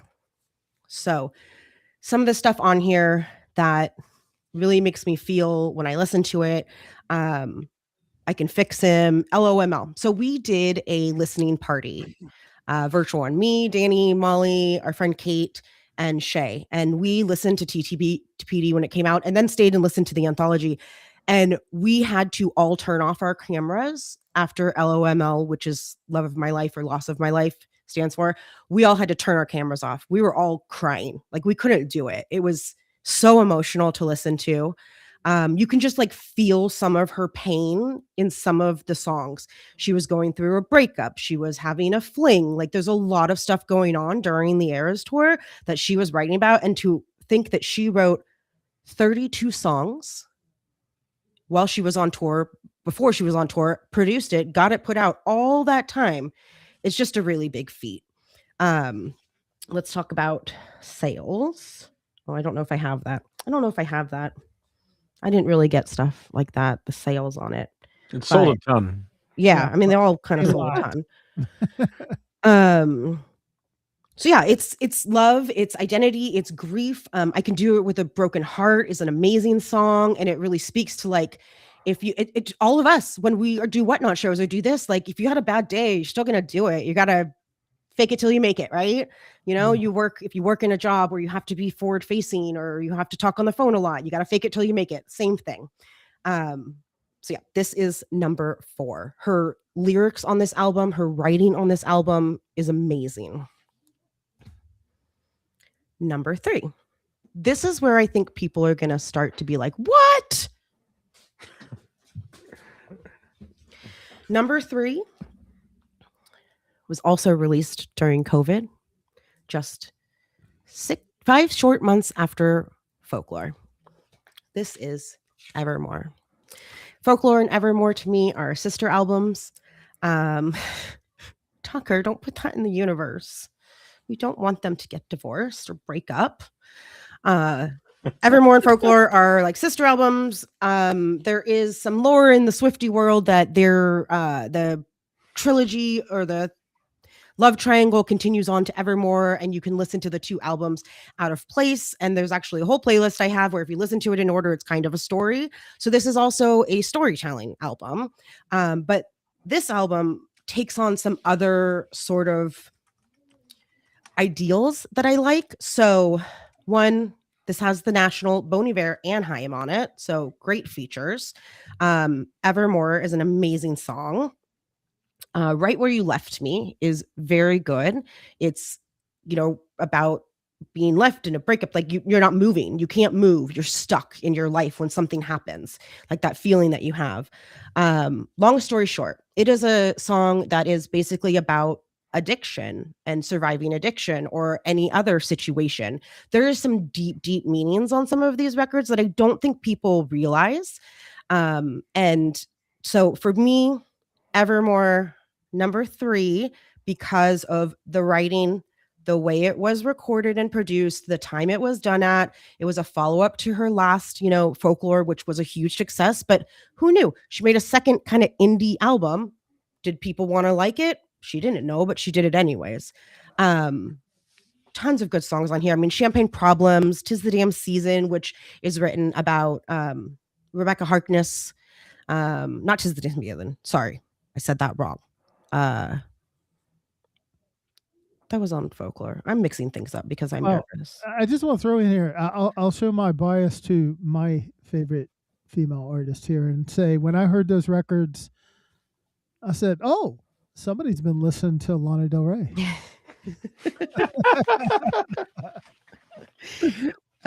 Yeah, I mean, I think that everybody is, influenced by everybody. Same producer too. Yeah. I mean, Jack Antonoff and Aaron Dessner are kind of all over the place. Jack Antonoff is everywhere. Yeah. Notable song for me on here is "It's Time to Go." So this is where the story time comes in a little bit about Taylor. And when I was with my ex-husband, I'm not going to go into detail. I did not listen to Taylor at home. I wasn't like, he hated her. One of our biggest fights was when she was on New Year's Eve, and I wanted to watch it and he didn't, right? That's why he's an ex-husband. So I listened to Taylor in my car. I listened to Taylor at my friends' houses. I listened to Taylor at work, never at home. I didn't own a single vinyl. And there's a lot of albums that either were very influential to me making that change. Midnight's, which is not on my top 5, actually got me to say I would like to be divorced. Folklore got me through like the divorce period, and Evermore taught me how to be a strong woman.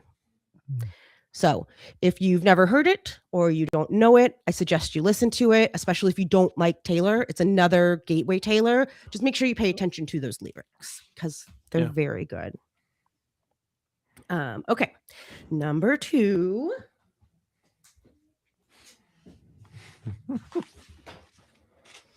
This is the only Taylor's version on the list. This album is probably a lot of people's favorites. It has a ton of hits on it. For example, State of Grace, The Last Time, Stay, Stay, Stay, Sad, Beautiful, Tragic, The Lucky One, Begin Again, The Moment I Knew, Girl at Home, Ronin, which is very sad. I don't listen to it. It's always a skip. It is about a little boy who died. Better Man, Nothing New with Phoebe Bridgers, also a great feature. Then obviously it has We're Never Getting Back Together, 22, I Knew You Were Trouble. So this is Red Taylor's version. This has All Too Well 10-minute version, which Taylor has said is her favorite song she's ever written, sang, and produced. It's also one of the ones that she put in to get on the Songwriters Hall of Fame this year, one that she presented there. So I feel like this was Taylor's first adult album. She had Self-Titled, she had Fearless, she had Speak Now. This was when she really started writing about adult things. It wasn't for a child anymore. And I say that because, like I said before, when Taylor Swift started singing in 2006, I was not the age that she was. So it wasn't as relatable to me listening to it. But Red has so many topics on it that are very relatable, even still to this day. And I'm going to keep that theme with it. The lyrics, they're just relatable. The stories, it makes you feel something. You can pick a song for a different day. The vault tracks on here are great. And this is why this is the only Taylor's version that I think should be on this list. And why Red OG is not on the list is really because of the vault tracks, namely All Too Well 10-minute version, which if you don't know what that's about, just go look up Who Still Has a Sweater in a Drawer. Well, it does have my favorite. Oh, what is your favorite? Red. It's always been my favorite Taylor Swift. Oh yeah, I love and I love Red because she literally explains to you the emotions in colors, and like you can totally tell. You can see it in your head, or like imagine it, or feel it. It just, I don't know. You know, I could talk about Taylor for hours. But it was a very popular album. I mean, the poppy hits on it, as well as the other hits. You know, it includes her time when she was, you know, with Harry Styles a little bit, and she's been hurt, and she had a very big public breakup with Jake Gyllenhaal, who we don't talk about. So lots of stuff on there that I really do think that was her first career defining moment to be like, look, I'm not a little girl. I am an adult, and I'm going to sing about adult things, and I'm going to sing them in the way that I want to, whether it's pop or soft rock or rock, you know, whatever that is. All Too Well 10-minute version became a #1 hit. The vault tracks were more about heartache, and there was also a short film. And so the one thing I want to point out, since I did have one Taylor's version, is that when the Taylor's versions came out and she was like, well, I'm going to redo this, let's see what happens, some of them sold better than the originals. And the fact that everyone already owned the album and would buy another one that was basically exactly the same was kind of amazing. And it still happens to this day. So now that brings us to #1. Da-da-da. Dun, dun, dun, dun. I'm sure you guys all know #1 is Folklore. Mm-hmm.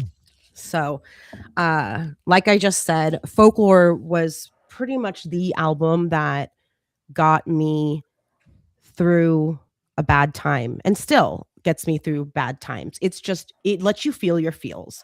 So if you are a person who likes to feel your feels when you're in them, it's a great album. I also think it's the most career defining moment for Taylor Swift. She did not do pop. She did indie alt, basically. She changed up everything she did, and it was accepted. It really made her come to be a well-rounded, known artist.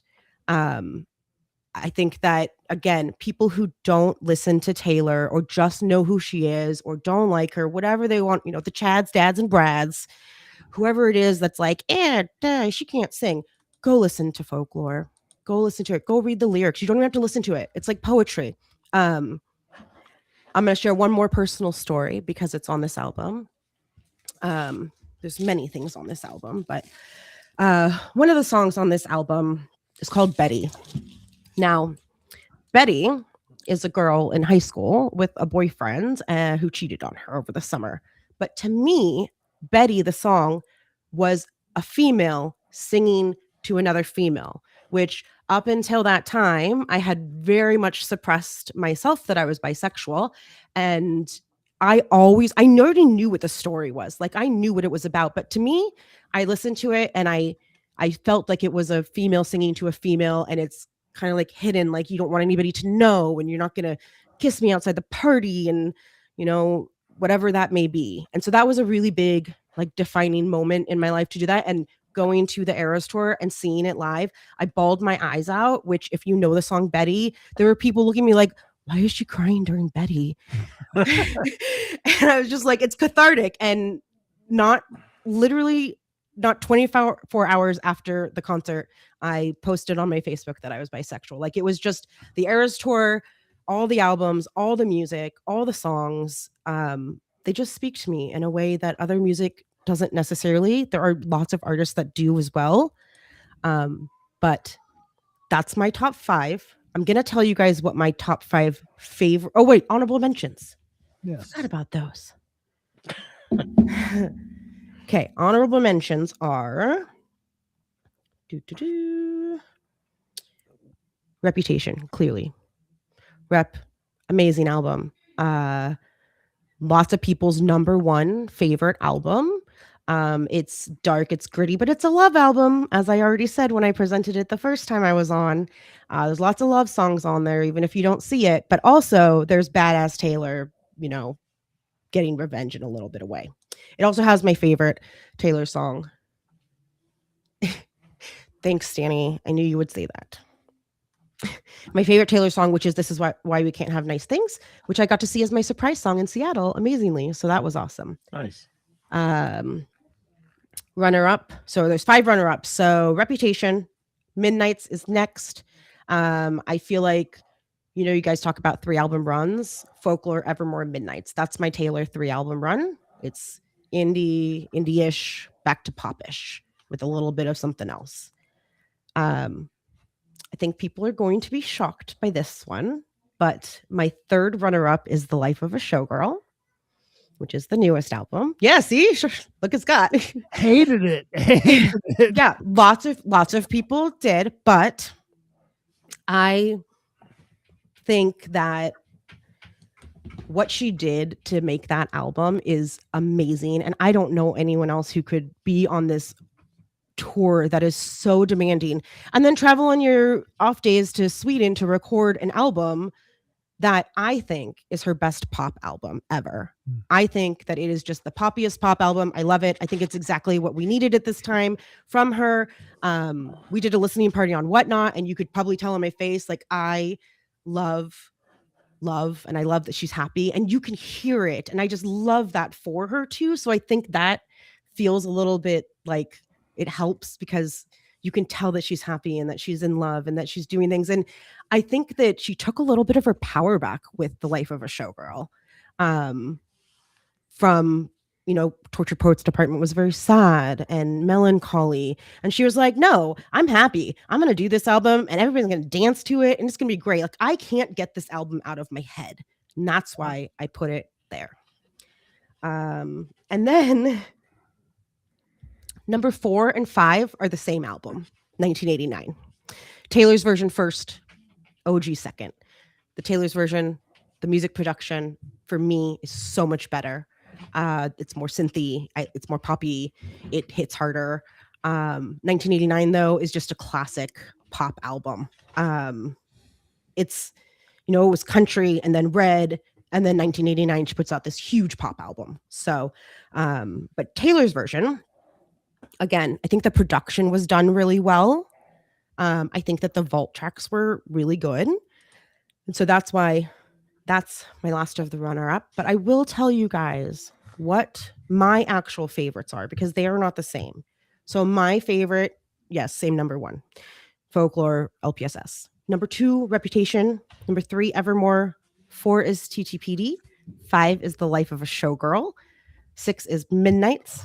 7 is Lover, which probably surprises a lot of people because Lover is not a very widely liked album, but I love it. I love Lover so much. It did move down 2 spots today when I looked at my list again, though, because like you said, it always changes, right? Yeah. Then if I want to keep going, it's Red Taylor's version, 1989 Taylor's version. So Speak Now is number 10 on my list, but I put it at number 5 because I think it's a really good album, and I think that critically, as a critic of an album and the lyrics and what you did and at the time, it belonged on the top 5, but it's just not in my top 5. So I know everybody wants to know probably what my least favorite Taylor album is, right? Yeah, well, or do you have, Fearless. Yeah, I guess you like them all, but is there one that you... Fearless. I listen to Fearless the least. When I listen to it, What do you mean who? The first top 5 was my objective ranking. So based on the lyrics, the music, where it was in her career, what she was doing at the time, how it was made, the next top 5 that I was just talking about now, that's like my personal favorite. So my personal favorites were not the top 5. I didn't just pick the ones that I liked the best. Masked Man, Folklore. It is the gateway. So the first one, you were a music critic. Second one, you're a music lover. Yeah. Yes, exactly. Yeah. The first one, I tried to really take my thoughts and like likes away and just listen to, you know, the actual music. So I don't know. Fearless is my least favorite. I listen to it when I listen to Fearless and Fearless Taylor's version again. There's a song on there and she says the same words 17 times. And I couldn't do it. I was just like, I understand that you repeat the name of the song, but yeah, could have been a fairy tale 17 times is a lot. It went way to the bottom. It just seemed very immature for me after Self-Titled and before Speak Now. It just seemed much more immature. And so that's why it's at the bottom. Well, here's a chance, Stacey. First of all, I want to say Lover is my second favorite Taylor Swift song. So, but Dennis is asking a question. So he's going to put away the Pink Floyd. His turntable's open. You got one chance to win him over. Which Taylor Swift record do you tell him to put on? For Masked Man? Yeah. Yeah, I would say Folklore. I told Tucker, Floyd Bundy, Folklore, and he liked it. Folklore, there you go. Folklore and Evermore, I think, are the gateway. Like, it's not what you expect from her. And so that's why I always tell people to start there. Now, has your personal list changed? All the time. Well, recently with the full going through all the records, did you change it all? Yes. In your personal? Speak Now, even though it's number 10, was like way down at the bottom with Fearless. And so that jumped up like 7 spaces. You watching the TV? Jumped up like 7 spaces. Fearless went down on the list. No, buddy. There's a lot. We're on YouTube. Did you know that? Can I be on YouTube too? You are on YouTube. You are on YouTube right now. Yeah. Yeah, but can Josiah be on YouTube? No. Why don't you go see if Josiah's done? It's his therapist. Yeah, I mean, I think that Folklore is great. I make sure you listen to the deluxe because the likes is good. Please go, buddy. Thank you. Love you. Can you tell me what's the deal with Reputation? What's going on with it? Why do we not have? Oh, you want to know my theory about why Self-Titled and Reputation out of stock? Well, she bought her masters back. And so the only 2 albums she has not put out on a re-record, which she did re-record Debut. We know that already. She already said that she did that. So we're just waiting for that to come out. She said she tried to record Rep. She could only get about 25% of the way through. And she just loved the original the way it was. But since she bought her masters back, I do think that they are redoing all of the jackets and discs to remove Big Machine Records. And I think that is what we're waiting for. Because they're not discontinued. They're just out of stock. Anybody needs a Taylor Swift Debut or a Reputation, I think we have 15 of each on back order. But they're going to come back. But I do think that she is redoing the jackets to remove Big Machine Records. Well, Stacey, that was absolutely awesome. And, like everybody that does a top 5, I think we've all said that you really, when you go and we've been very fortunate, everybody's taken it very seriously. Like it's almost like an obligation when you have to do a top 5. And that's what surprised me. Everybody mentions it didn't end up the way I thought it was going to do as a result of going back and listening to these records. So thank you for all the time and the expertise there. I think everybody knows I'm not a Taylor Swift hater. She's not at the top of my list. I can appreciate. I think she is one of the most talented songwriters out there. So on behalf of us all, thank you so much for that hard work. I know you were sick this week too and all that. So yeah, it was fun. I mean, I was nervous, but I think I did good. I didn't use my personal bias. So I really tried hard not to, but I just can't not say that Folklore is the best album. I was really hoping for you to mess it up, but I know you guys said that I would be the new Van Halen top 5, but I think I did good. Much better than Scott's Van Halen top 5. Much better. Well, it was our first one. He was just getting used to the. I would still rank him the same way today. Also, Stay Up the Tree. I do think that there is a repress coming. I think that Rep is going to be released as an anniversary edition. Obviously, this is just my theory. With the newly record, so it's 1 LP or 2 LP now. It might be a 3 because I think she'll put the ones that she re-recorded and then vault tracks, but just release the original as well. Yeah, what's really amazing that we got. Danny threw a little zinger at you, but I mean we expect that from Danny, right? It was hard not to put Rep on my top 5 for that, but I just think the songwriting is better on other albums. Well, I think. I will say, I know I see you've imported a few viewers today related to this Taylor Swift. So thanks for joining, everyone.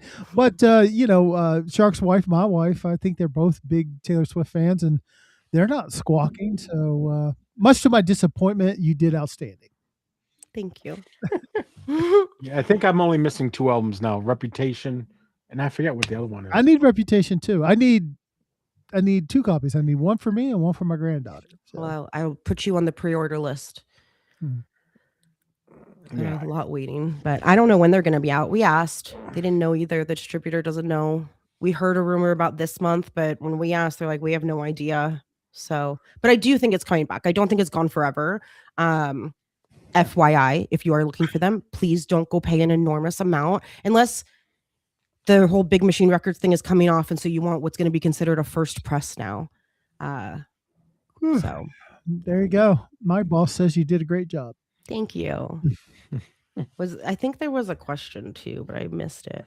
Well, Dennis had the question. I don't know if anybody else. There was a question about the Reputation and the. Okay, yeah. And that. I think you answered that. Yeah. And I've avoided buying it from the picture because when I was up in New England, Newbury Comics had it, and I should have picked it up because you can't find them anywhere. But Newbury Comics had it at the mall, and I was like, should I? And I'm like, I don't want a picture disc. And I didn't buy it. And then I always had dreams that I'd go into FYE and just find one accidentally just found in the back room. And that hasn't happened. And my FYE is now closed, so I can't even do that. Well, I bought a Taylor Swift clock from Thomas at Bum's Corner and gave it to my granddaughter for Christmas. And she was very excited about the clock. But her question was, does it come with the record? I was like, you know what I thought? I thought I'll just go over to the shelf and, give her mine. And I was like, what? I don't have it. I mean, I knew I didn't have the first one. Yeah. Probably. I don't think picture you as a picture disc kind of guy either. The picture just doesn't. I don't have it anymore. I sold it because but the picture just does not sound bad. Yeah. Well, I don't need the picture disc, but I think she wanted the record to play. She has a little record. So I think she has a couple records. So. Yeah. All right. Well, thank you for that. That was awesome. And thanks for putting the work into it, because I know how it is. You kind of put extra pressure on yourself to not be biased, and it works because you really see things differently. And I think we've all done that with our 5s, except for Scott with the Van Halen one. All of us really put the time in. And Diver Down #1. Oh my God, Diver Down. What's a turd that is. All right, so we are at the question part of the show. If you guys have any questions for any of us, you're allergic to picture discs. I will say though, from the 70s, early 80s picture discs till now, totally different. Because those were unlistable. They're getting better. I have a Lord picture disc that isn't bad either. You can still hear a little bit, but it's not anywhere near what it was. No. Yeah. They were more gimmicky, and they were really meant never to be played, really. I mean, they were, but nowadays, thankfully, no. So any questions, guys? I know we were going to want to talk a little bit about the RSD. I think that's going to be something we always look at the list and find new things. As you look through the list, I'm always finding something else I might want. And what are you guys looking at on your list? And is there anything we can tell you that you should put on your list? Maybe we should be looking at maybe a top 5 things that we think you should be on your list. Definitely think that Dog's Eye View, Happy Nowhere, RSD, first time ever pressed on wax. This record came out in 1995. One of my favorite records of 1995. Super pumped that it is getting released. I am very excited. It's probably the first record store day. Me personally has been excited with a lot of the titles that are coming out. I might buy several records. Haven't done that the prior record store days. So Two Lost Souls, because my brother-in-law bought one of those Tool picture discs, and it would play and it would go every time it hit the picture. So it's been a hit or miss with those. I don't understand. Maybe it was the first early pressings of that had that noise, because I've heard people say I have had no problem with the noise on it. But I remember my brother-in-law, I even brought it home to clean it, to make That's sure. Lateralis, right? Yeah.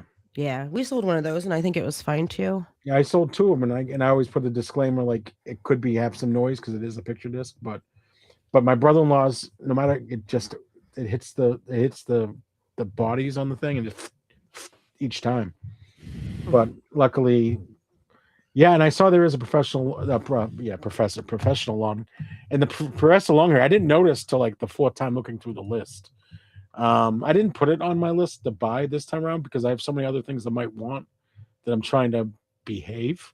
Yeah. I think my RSD list is about $500 deep. I have 1, 2. I think the same, Stacey. I kind of feel the same way. I definitely right now, think. I think I limited to like 3 or 4, but it's not easy because I want the Jeff Buckley, the live one, the live at Olympia. The only problem is though is I listened to it on Amazon Music, and it has a lot of background noise. So I'm hoping with the record that they were able to clean it up, because I know the other versions of it had a lot of background noise. So we'll see if they fixed it up. I'm hoping. It's a lot of singles this year, I noticed. A lot more singles than I think they've had before. My list is very poppy, but then also Third Eye Blind, Empire of the Sun, and then I've Wolf Alice, Bruno Mars, and Bluey for writer, and Wicked, because I feel like I have the other 2. I really need to just have all 3. Gotta have them all then. And then more pop stuff. Hilary Duff, Olivia Dean, Selena Gomez, maybe Sleep Tokens. I don't know. We'll see. We'll see what happens when it gets closer. There's a bunch more I had on my list that I've narrowed it down. So,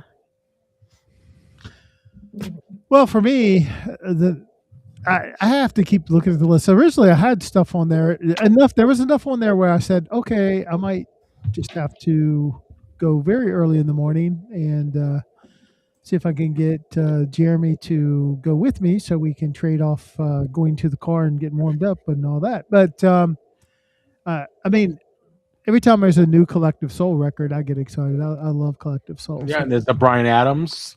Yeah, but the was there a Billy Squire? Is that the one you wanted to? Was it a Billy? Yeah, there was a Billy Squire. Tell the Truth. That was a later record. I don't think it's ever had a pressing. You know, I really wish that Record Store Day was more about that. I just roll my eyes with all the soundboard recordings. Like, okay, you know, they're cool packaging and everything, but I'm not a big live record fan in the first place. They have to be done very, very well for me to like them. So a lot of times I'm not all that hip on Record Store Day. This is the first one in 3 years. There wasn't a Better than Ezra, which gave me that was a reason to go because I love Better than Ezra. But Collective Soul, and it says RSD exclusive, but it's their new record. I'm like, they're only going to sell their new record through RSD exclusive. Maybe it's the cover or something. Or the color. Yeah. That would be a first, though. First can have a different cover and color after. An exclusive can never be pressed again. Yeah. That's what it says. Maybe it has an extra track like Wicked. Wicked was an exclusive because it had one track that you could not get on any other record. So it's exclusive with like a little loophole, kind of. Yeah. Yeah, because why would you release your new record that it's gotta have, it must have an extra track, and that's the only way you can get it on vinyl.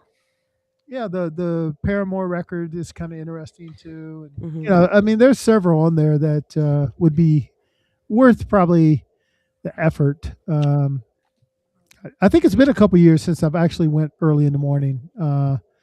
Early in the morning. The problem is with your Billy Day Squire. before. No, not the day before. I never do that. I mean, I go the day before. I don't know if there's a way to find out, but your Billy Squire has a regional focus. What region would that be? Well, that's the problem, is that it may not even be available within 500 miles of you. Wasn't he from Boston? I don't know. I don't. Is it a live album? No, it's a studio record that's never been pressed. It was like a late 90s, early 2000, one of his last studio records. Because I know the Wolf Alice is regional limited and it was recorded in Los Angeles, so I assumed it was there, but it showed up on the overseas list. So I don't know. Yeah, so I don't understand some of the like can't they give you a little more information what they mean by regional? Because why would you stand in line for something that never went to within 600 miles of your house? Do your shops not post what they get before record store day? Yeah, some they do. Some will do videos and stuff, and yeah, mine does. The day before, but that's the day before. You're not even making plans to, what if it's only exclusive to 3 towns over? I mean, you'd go to that record store, not the one near you. So I don't like that whole regional focus without knowing what the focus is. So you guys in the chat, I can't see the chat right now, but what are you guys looking for yourselves? Related to tonight, Sean, I see that there are actually 2 Phoenix records on the record store day list too. Phoenix? Yep. Alphabetical. The album that Jake presented. Were you sleeping during that segment, Sean? No, I heard probably. No, we were on the phone. He passed out. He fell asleep on the phone. I said 3 or 4 sentences. Burt Reynolds laugh. I fell asleep. Jake that's his version of, hey, I'll call you right back. No, I'll be with my wife at a relative's house, and we're all sitting in the living room, and I'll fall asleep, and I can't fight it, and it just happens. I don't know. Charlie, I'm just gonna let you go, and he's like, "Are you gonna let me go?" I'm like, I mean, you can leave if you need to. He's like, "Yeah." I'd like to hear the Brandi Carlile live record. I would like to hear it. I'm a big fan of hers. I like her. Well, there's got to be a boot out there of whatever that performance is out there somewhere to take a quick listen to. Yeah. But I like the Jeff Buckley one. It's pretty amazing, and his voice in that recording. The things he did. Charlie Brown one. There's always a Charlie Brown. Yeah. John Prine. There's 2 John Prines. I don't know the Charlie Brown is $52 at the distributor. It's going to be a $65 record.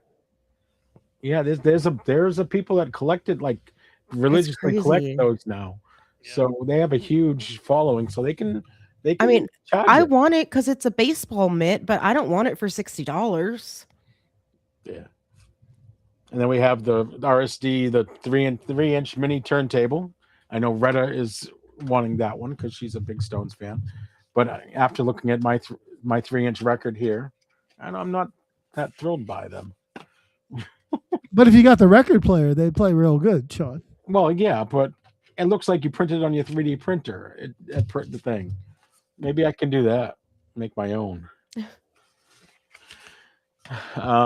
Any questions in the chat? I don't know what the Pink Floyd is probably a good live one because it's later live. It's more of the not the first 3. It's later. I'd say like 75 onward. So you get less of that psyche. You get more of the stuff you really, really love. Oh, I want to get back to Sean's question that Jake just wanted to avoid. Cars, first album, second album, 5th album. So it jumps. Yeah. Okay, Okasic or Okasic? I've always said Okasic, even though Rick himself, I sent you the video. If he were here, he would say Okasic, but Okasic just sounds better. Okay. Yeah, he missed the boat on the pronunciation there. He pronounced his name wrong in the MTV promo. He was incorrect. Someone spiked his drink. Somebody did something. It's Okasic. Yeah. I mean, you see how skinny that guy is? He's probably not, he's not always real sharp.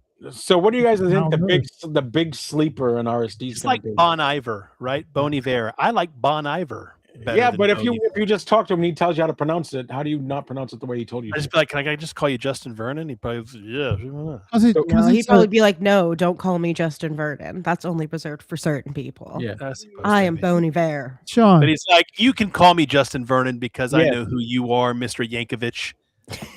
I just want to say, Sean, it's America 2026. Facts don't matter. We just whatever you want. Okay. Whatever you want to think. So what do you guys think the big sleeper, the one that is going to be wanted, that's going to be the next day selling for $100 or more on eBay? Sleep Token. Or Baby Metal. Or even on Whatnot. Whatnot. Yeah. I think Baby Metal is going to be one of those. Right. I'm not kidding. I have seen a lot of people say they want it. I would love to say Dog's Eye View, but I don't think I'll have a hard time finding it. I'm just thrilled that they're finally pressing it. I think it's one of the most underrated albums. I don't know. I think that's going to draw a lot of interest. I hope so, because it's a great record. I mean, at first I was thinking the Demon Hunters, but there's 10,000 of each one. So that one is not rare. But I was looking at Baby Metal because you guys know how... There's only 3,000 of them, and it's alive. You know how I talk about Baby Metal? There's actually... Did you know how many Baby Metals there are? A lot. I looked them up on the distro, and there's like 8 different Baby Metal albums. Well, and they're repressing some new ones this year, I saw. Yeah. I just wish the record companies would commit. Like, we're going to make RSD about filling in the back 90s catalog of crap we never printed. Let's get it. Some of it. I mean, we had a whole episode with Johnny, leading that discussion. But, come on. Sheryl Crow. Give us some Sheryl Crow records. Need at least 3 more Sheryl Crow records. That would save me a lot of time waiting outside of a record store if they did that. Yeah. So my picks were the Steely Dan Alive in America. I have that coming. Of course, Tony Bennett Unplugged. I've been waiting for that for years because I love that album. What else? I can't even remember the other ones, but those were the 2 main ones that I had on my list. What are you guys getting? Or do we keep it a secret so no one knows? I like it when you're standing in line and you can count and you know how many the store has and you're trying to figure out, okay, they only have, this happened to me. They only had 6 Better than Ezra. How does your garden grow? I'm like, how many people? So then they were saying how many was left and I saw 2 and I knew the guy behind me wanted it. So I felt good. And he got the last one. So I barely made it on that Better than Ezra. I don't have to worry about that because I'm always first in line at my store. Stacey, like I said, you're probably going to be my go-to. Yeah, as long I'll know the day before. You know who I'm going to. I'll know the day before if I got them there or not, and if I don't have them there, then I'll have to get them at the store. But I do have 3 people this year, so there's me, Milena, my friend Milena, who was in here tonight. She's going to fly up from LA, which record store day here is much better than LA. We used to have 1 store in Salem. We will have 2 this year, so it will be even easier. And then my RSD buddy that I met a couple of years ago, Hudson. So we always sit there, we go through our lists while we're waiting and camping out and hanging out, and we decide what I want, what he wants. If there's something that he doesn't want that I want, then he'll grab it. We kind of like split the rack, and then we go in and we pick up the things and hand them over to each other because we were first and second in line 3 times in a row now, I think. So we just go in, work as a team, and get all that stuff. So yeah, if there is something that you want, and this goes for any of our buyers on Whatnot as well, send me a message with what it is. I can't put any more requests in the store. I think they were actually due today, but I already requested Empire, so you're good. And then I will try to get what I can. We also have what we call the cartel, our group text. We all do RSD, and so we coordinate from the East Coast all the way over to me as to what's left and what we can get and what we can't. I think I bought for 6 people last year, so cool. Yeah. Oh yeah, I got the Bruce Springsteen too, which was actually cheaper than I had thought it was going to be. So I got that as possibly getting that too. I have not seen my prices. I just guessed $500. So yeah, I got like a few, but not a whole lot. But there's probably 15 I'd love to buy, but that's not going to happen. You have a short list. Nice. The next day, also, pro tip, starting on Sunday, 8 a.m. or 9 a.m. their time, you can go overseas to iMusic. I've done it many times, almost every RSD, and they usually have a lot left in stock that you can buy. It's overseas, so obviously there's conversion, but a lot of stuff that sells out here, they still have in stock the next day. So iMusic is a great place to go. And when is it they post them? Like, when are they legally allowed to post? 8 a.m. Sunday morning. For the Local U.S. time. stores, too? Yeah. Okay. Mm-hmm. And on Whatnot, sellers that have a record store cannot auction record store day items. They can only buy it now, ever, because that's part of the pledge. So all record store day items on Whatnot should be in a buy it now. Whatnot even sent out a notice last year telling people that. And they still had record store, and they still did it. Yes. So no tariffs. No tariffs on records. Does not count. It's just a conversion thing that you have to deal with. And maybe sometimes the shippers will try to charge you, but you got to fight a little with that. But you know what's weird about that? Like, you go order on like Temu, right? That's coming from China. I ordered stickers, no tariffs, nothing. They didn't ask anything. They said the tariffs are included, I think, with that they say. Well, still cheap. Yeah. Yes. iMusic is based in Denmark. So they are overseas and will have all the overseas releases. I think they're in Denmark. Some of it's keep in mind the UK list is different than some of the other lists. Like the UK list has some stuff on it that like you can't get in Germany or the EU. So check all the lists. They should have everything already posted on their site, just not available to order. Yeah. Because there's slight variances. There's some that overlap and there's some that aren't. So yeah. Oh, they've even got one. I'm looking right now. They've got one on Freddie King as well. Yeah. Then did you look at the Ozzy Osbourne at first? I'm thinking, it's a record Ozzy. No, it's a little like crocheted Ozzy. It's like a doll. Yeah. Handmade. It's handmade by robots. Yeah. And it's a little handmade by robots. It's Ozzy. It's an oxymoron. Handmade by robots. Okay. Stacey might be done with us now. She got to do her Taylor Swift, so I don't know if she'll ever come back now. I still have a Taylor to add to the top 500. All right, so she's coming back, folks. Watch out. And now that there's live albums, I have at least one, if not two. All right, we got her for at least two more. One I bought from Jake. Episodes, right? So, yeah, thank you so much, Stacey. It's always great to have you on.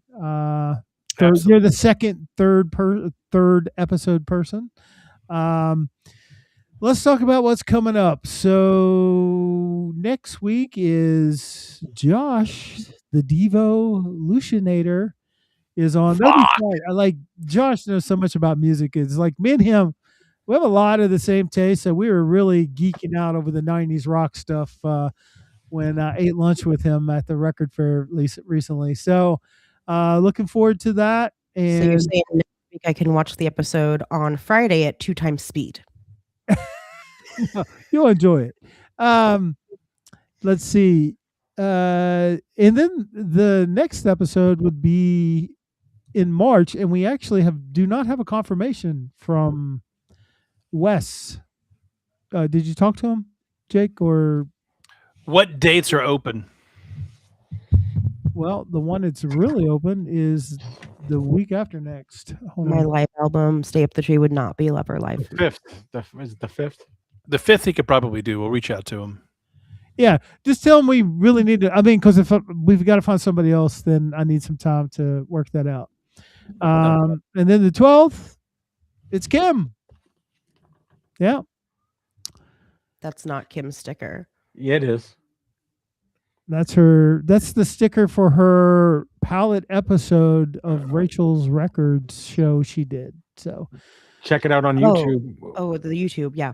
Yeah. So Kim is an actress, and her husband have put together this palette. They're shopping around, so she'll be coming on. And if you've been in her streams, she has a lot of records and knows a lot about music. So we're looking forward to having her and hearing about her new adventure with her palette episode. I watched the preview on YouTube. It was pretty interesting. Of course, I'm a little biased. I like records and record stores. So, yeah, I'm probably not. I don't know if I'm mainstream America, but anyway, the world needs a show about a record store, right? It'd be great. So that's coming up. We got some other things in the works. I got to get busy on March. And I asked for a date from our lovely Retta.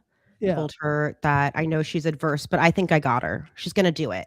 She might be on right now. I told her how to use YouTube. Well, John is gone. John is already at drill. So if she can't figure it out, she gave up. Well, she's awake. She's awake because Johnny's not home. She should be on here. But anyway, I heard the same thing, Stacey, in their show last time. It sounded like Retta is warming up to it. I even had a call with them, and I was like, "Oh, Retta, you got to do this," I told her too. I even guilted her with the I guess Johnny loves us, even if Retta doesn't. Thing. So we're trying to make that happen in March, and so get it or early April. I'm actually on vacation in April, going down to Florida, so that week would be open too. We got to figure out what we're going to do in that week, but we don't have any commitments because I kind of been letting you figure out, is this going to be a sooner or later thing?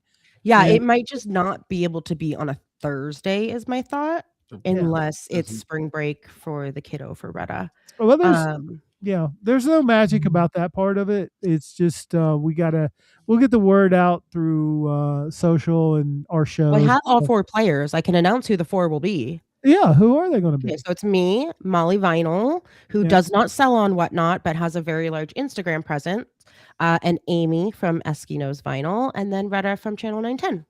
And we all have very different tastes in music and very different experiences with music. So I think it will be very good to bounce off each other. Great lineup right there.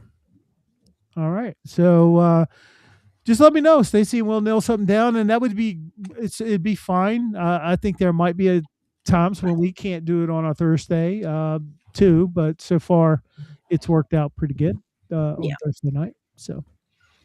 All right, and I feel like I'm forgetting something here.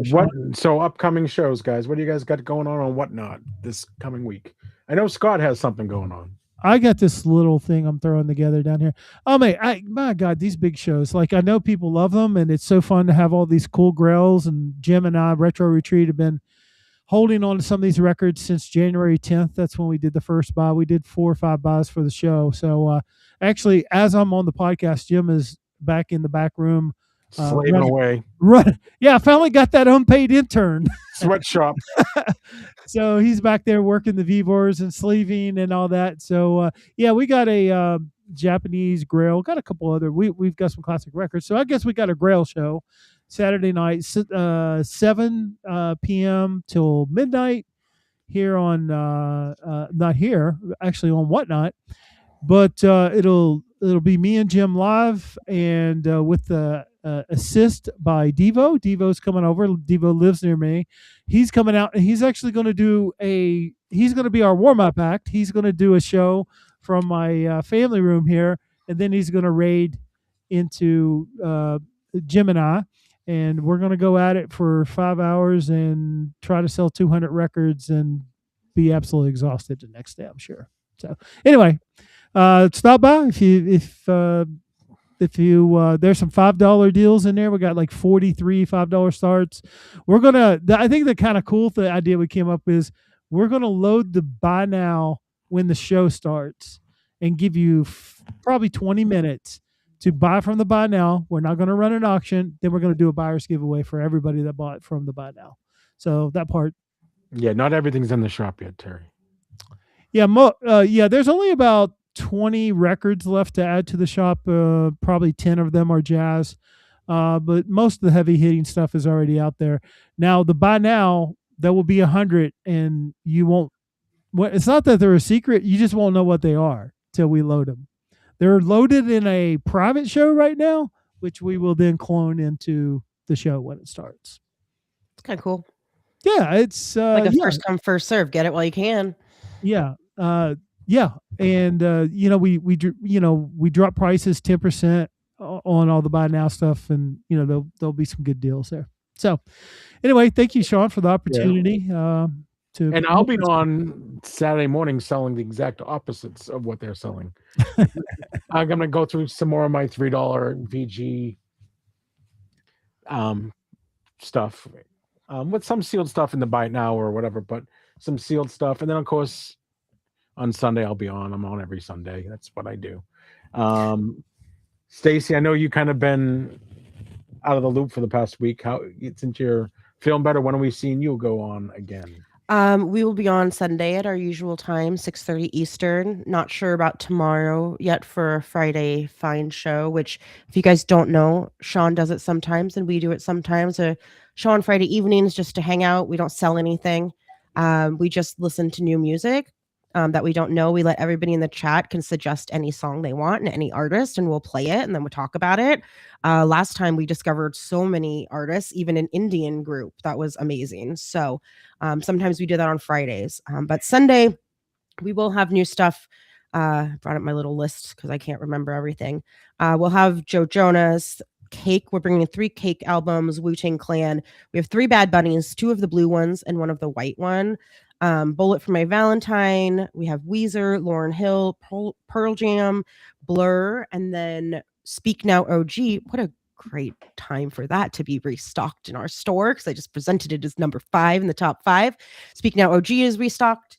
We got, like I said at the beginning, a Final Fantasy box set, a Scarface picture disc. I don't even remember. We've gotten a bunch of random stuff here and there, a Wallows album, a bunch of signed CDs on consignment. So yeah, we've got a bunch of stuff. Cool. So come stop by, check it out. And Jakey, when are you on again? I'll probably be on in the morning, as always. Friday morning show. Make sure you guys check that out. It's always selling fun. cheap stuff, and then all my Japanese stuff pretty much is 20% off. So come get a deal. Yes, let me know for sure. I always like to hear people who have never listened to Taylor, and then like Tucker, for example, and then they listen to it and they're like, I enjoyed that. And I'm like, good. It's a good album. Like, it's not what you expect. All right. I think that kind of wraps it up, guys. And I want to thank you guys for all hanging out. Thanks, Stacey, for being on tonight and putting in a lot of work, because that's a lot of listening, a lot of time to listen to a lot of records.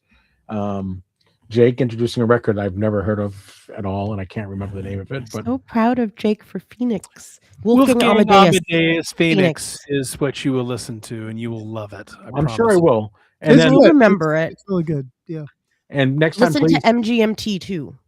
I keep seeing that in I keep seeing that when I'm going through my records to order, and I keep thinking it's the cover looks like the meter is now playing, so I keep getting it. The Oracular Spectacular. Yeah, that's a great album. Listen to that. I've Even my seen 19-year-old niece is like, I want MGMT Oracular Spectacular. There you go, Sean. Yeah. Look at it. Remember it. I'm gonna go listen to that album after this. Actually, Jake. Cheryl, you don't miss a beat. I was just sitting there thinking we don't really have a top 5 now. My good friend Mr. Weaver did commit. There's been some chat about like, oh, let's do top 5 Unplugged records. So it's not coming real soon. That's something you need some time to do research. There's a lot more than you think there is. Yeah, there's a lot. So Jake will have to get that together, but that will be coming, maybe in a month or 2, we'll have that together. Yep. I don't know. I mean, do you guys have any suggestions for a top 5? And it's got to be something from, we did, I have a suggestion, but I think it's something that maybe if I come back, I can do, because you mentioned it in the top 5, the best years for music, but you ended at 94.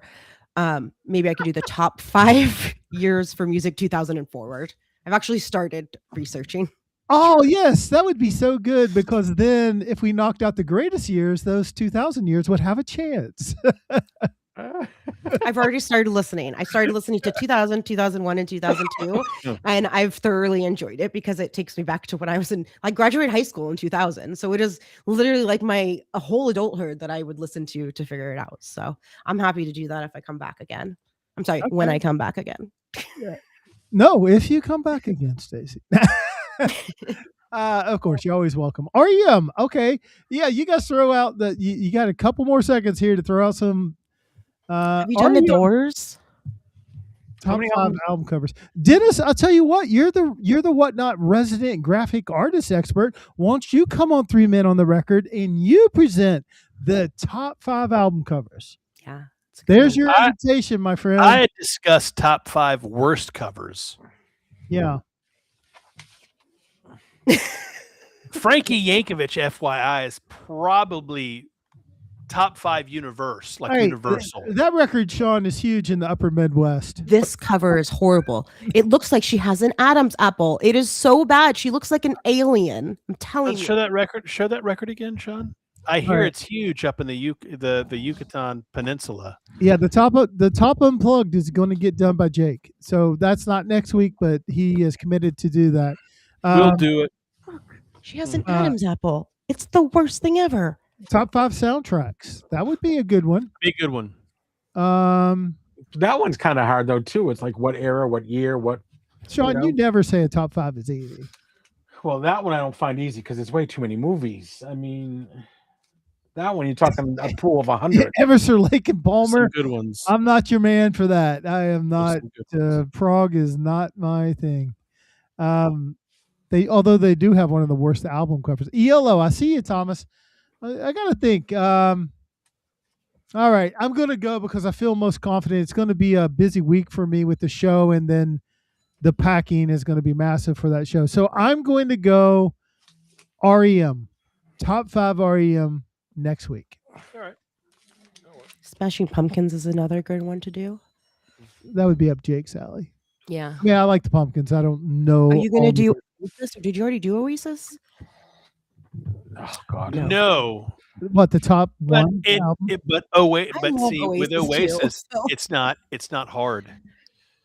I mean, it's really not hard. It's just not hard. Scott likes one album.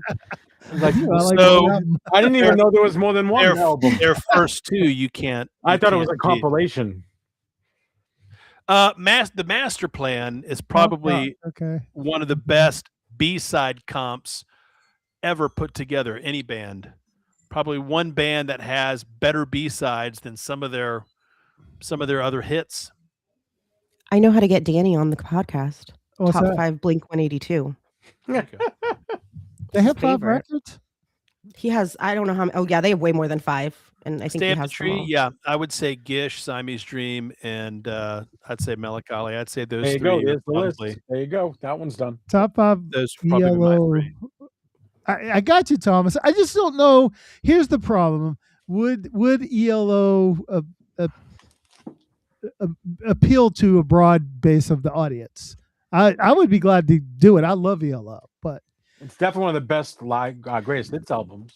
Yeah, but isn't that part of the reason for the podcast, to get the audience to learn and listen to new things? Absolutely. We try. I don't know if we're succeeding. Like we tried tonight. We threw some heavy, good stuff out. Great movie, FYI. One of my favorite movies on hockey ever. I'll say, okay, non-Blink. Yeah, Dan, we got to get you on. We've been showing too much love to Stacey. We'll kick her to the curb. We'll get you on I told him. He said no, but I told him we could come on together if he wants to do something. He said no, he doesn't want to. He's very scared of the camera if I'm not there. And I'm a Patriot. And you are correct. So. 9 albums, Danny. 9 albums. Okay, so I will file those away, just like we'll get the ELO. I promise I will do it. The other thing I got to do is there's a couple ELO albums that I don't really know. Whereas the REM, I know all the REM from beginning to end. So I need an easy one for the week. So REM's going to. Metallica doesn't have any good albums. Metallica. I love the beginning of Metallica. Oh, see, I hate that part until they slowed it down a little bit. I didn't like Metallica. So I don't think they're Metallica now, but that's all right. The the albums say Metallica. I know it's not the same. All right. Well, again, thank you, Stacey. Everybody, thanks to chat. It was Pink a lot of Floyd fun. Pink A lot of Floyd fun tonight. Who thought we would have said that on a Taylor Swift episode? But it was a great, great episode because Stacey. I think I made a viewership record for you guys. Yeah, pretty. We had one show that we hung in there 16 to 18 most of the show, but yeah, that was higher. It's the Taylor effect. Yeah. All right. So everybody take care, and we'll see you next Thursday. Bye guys.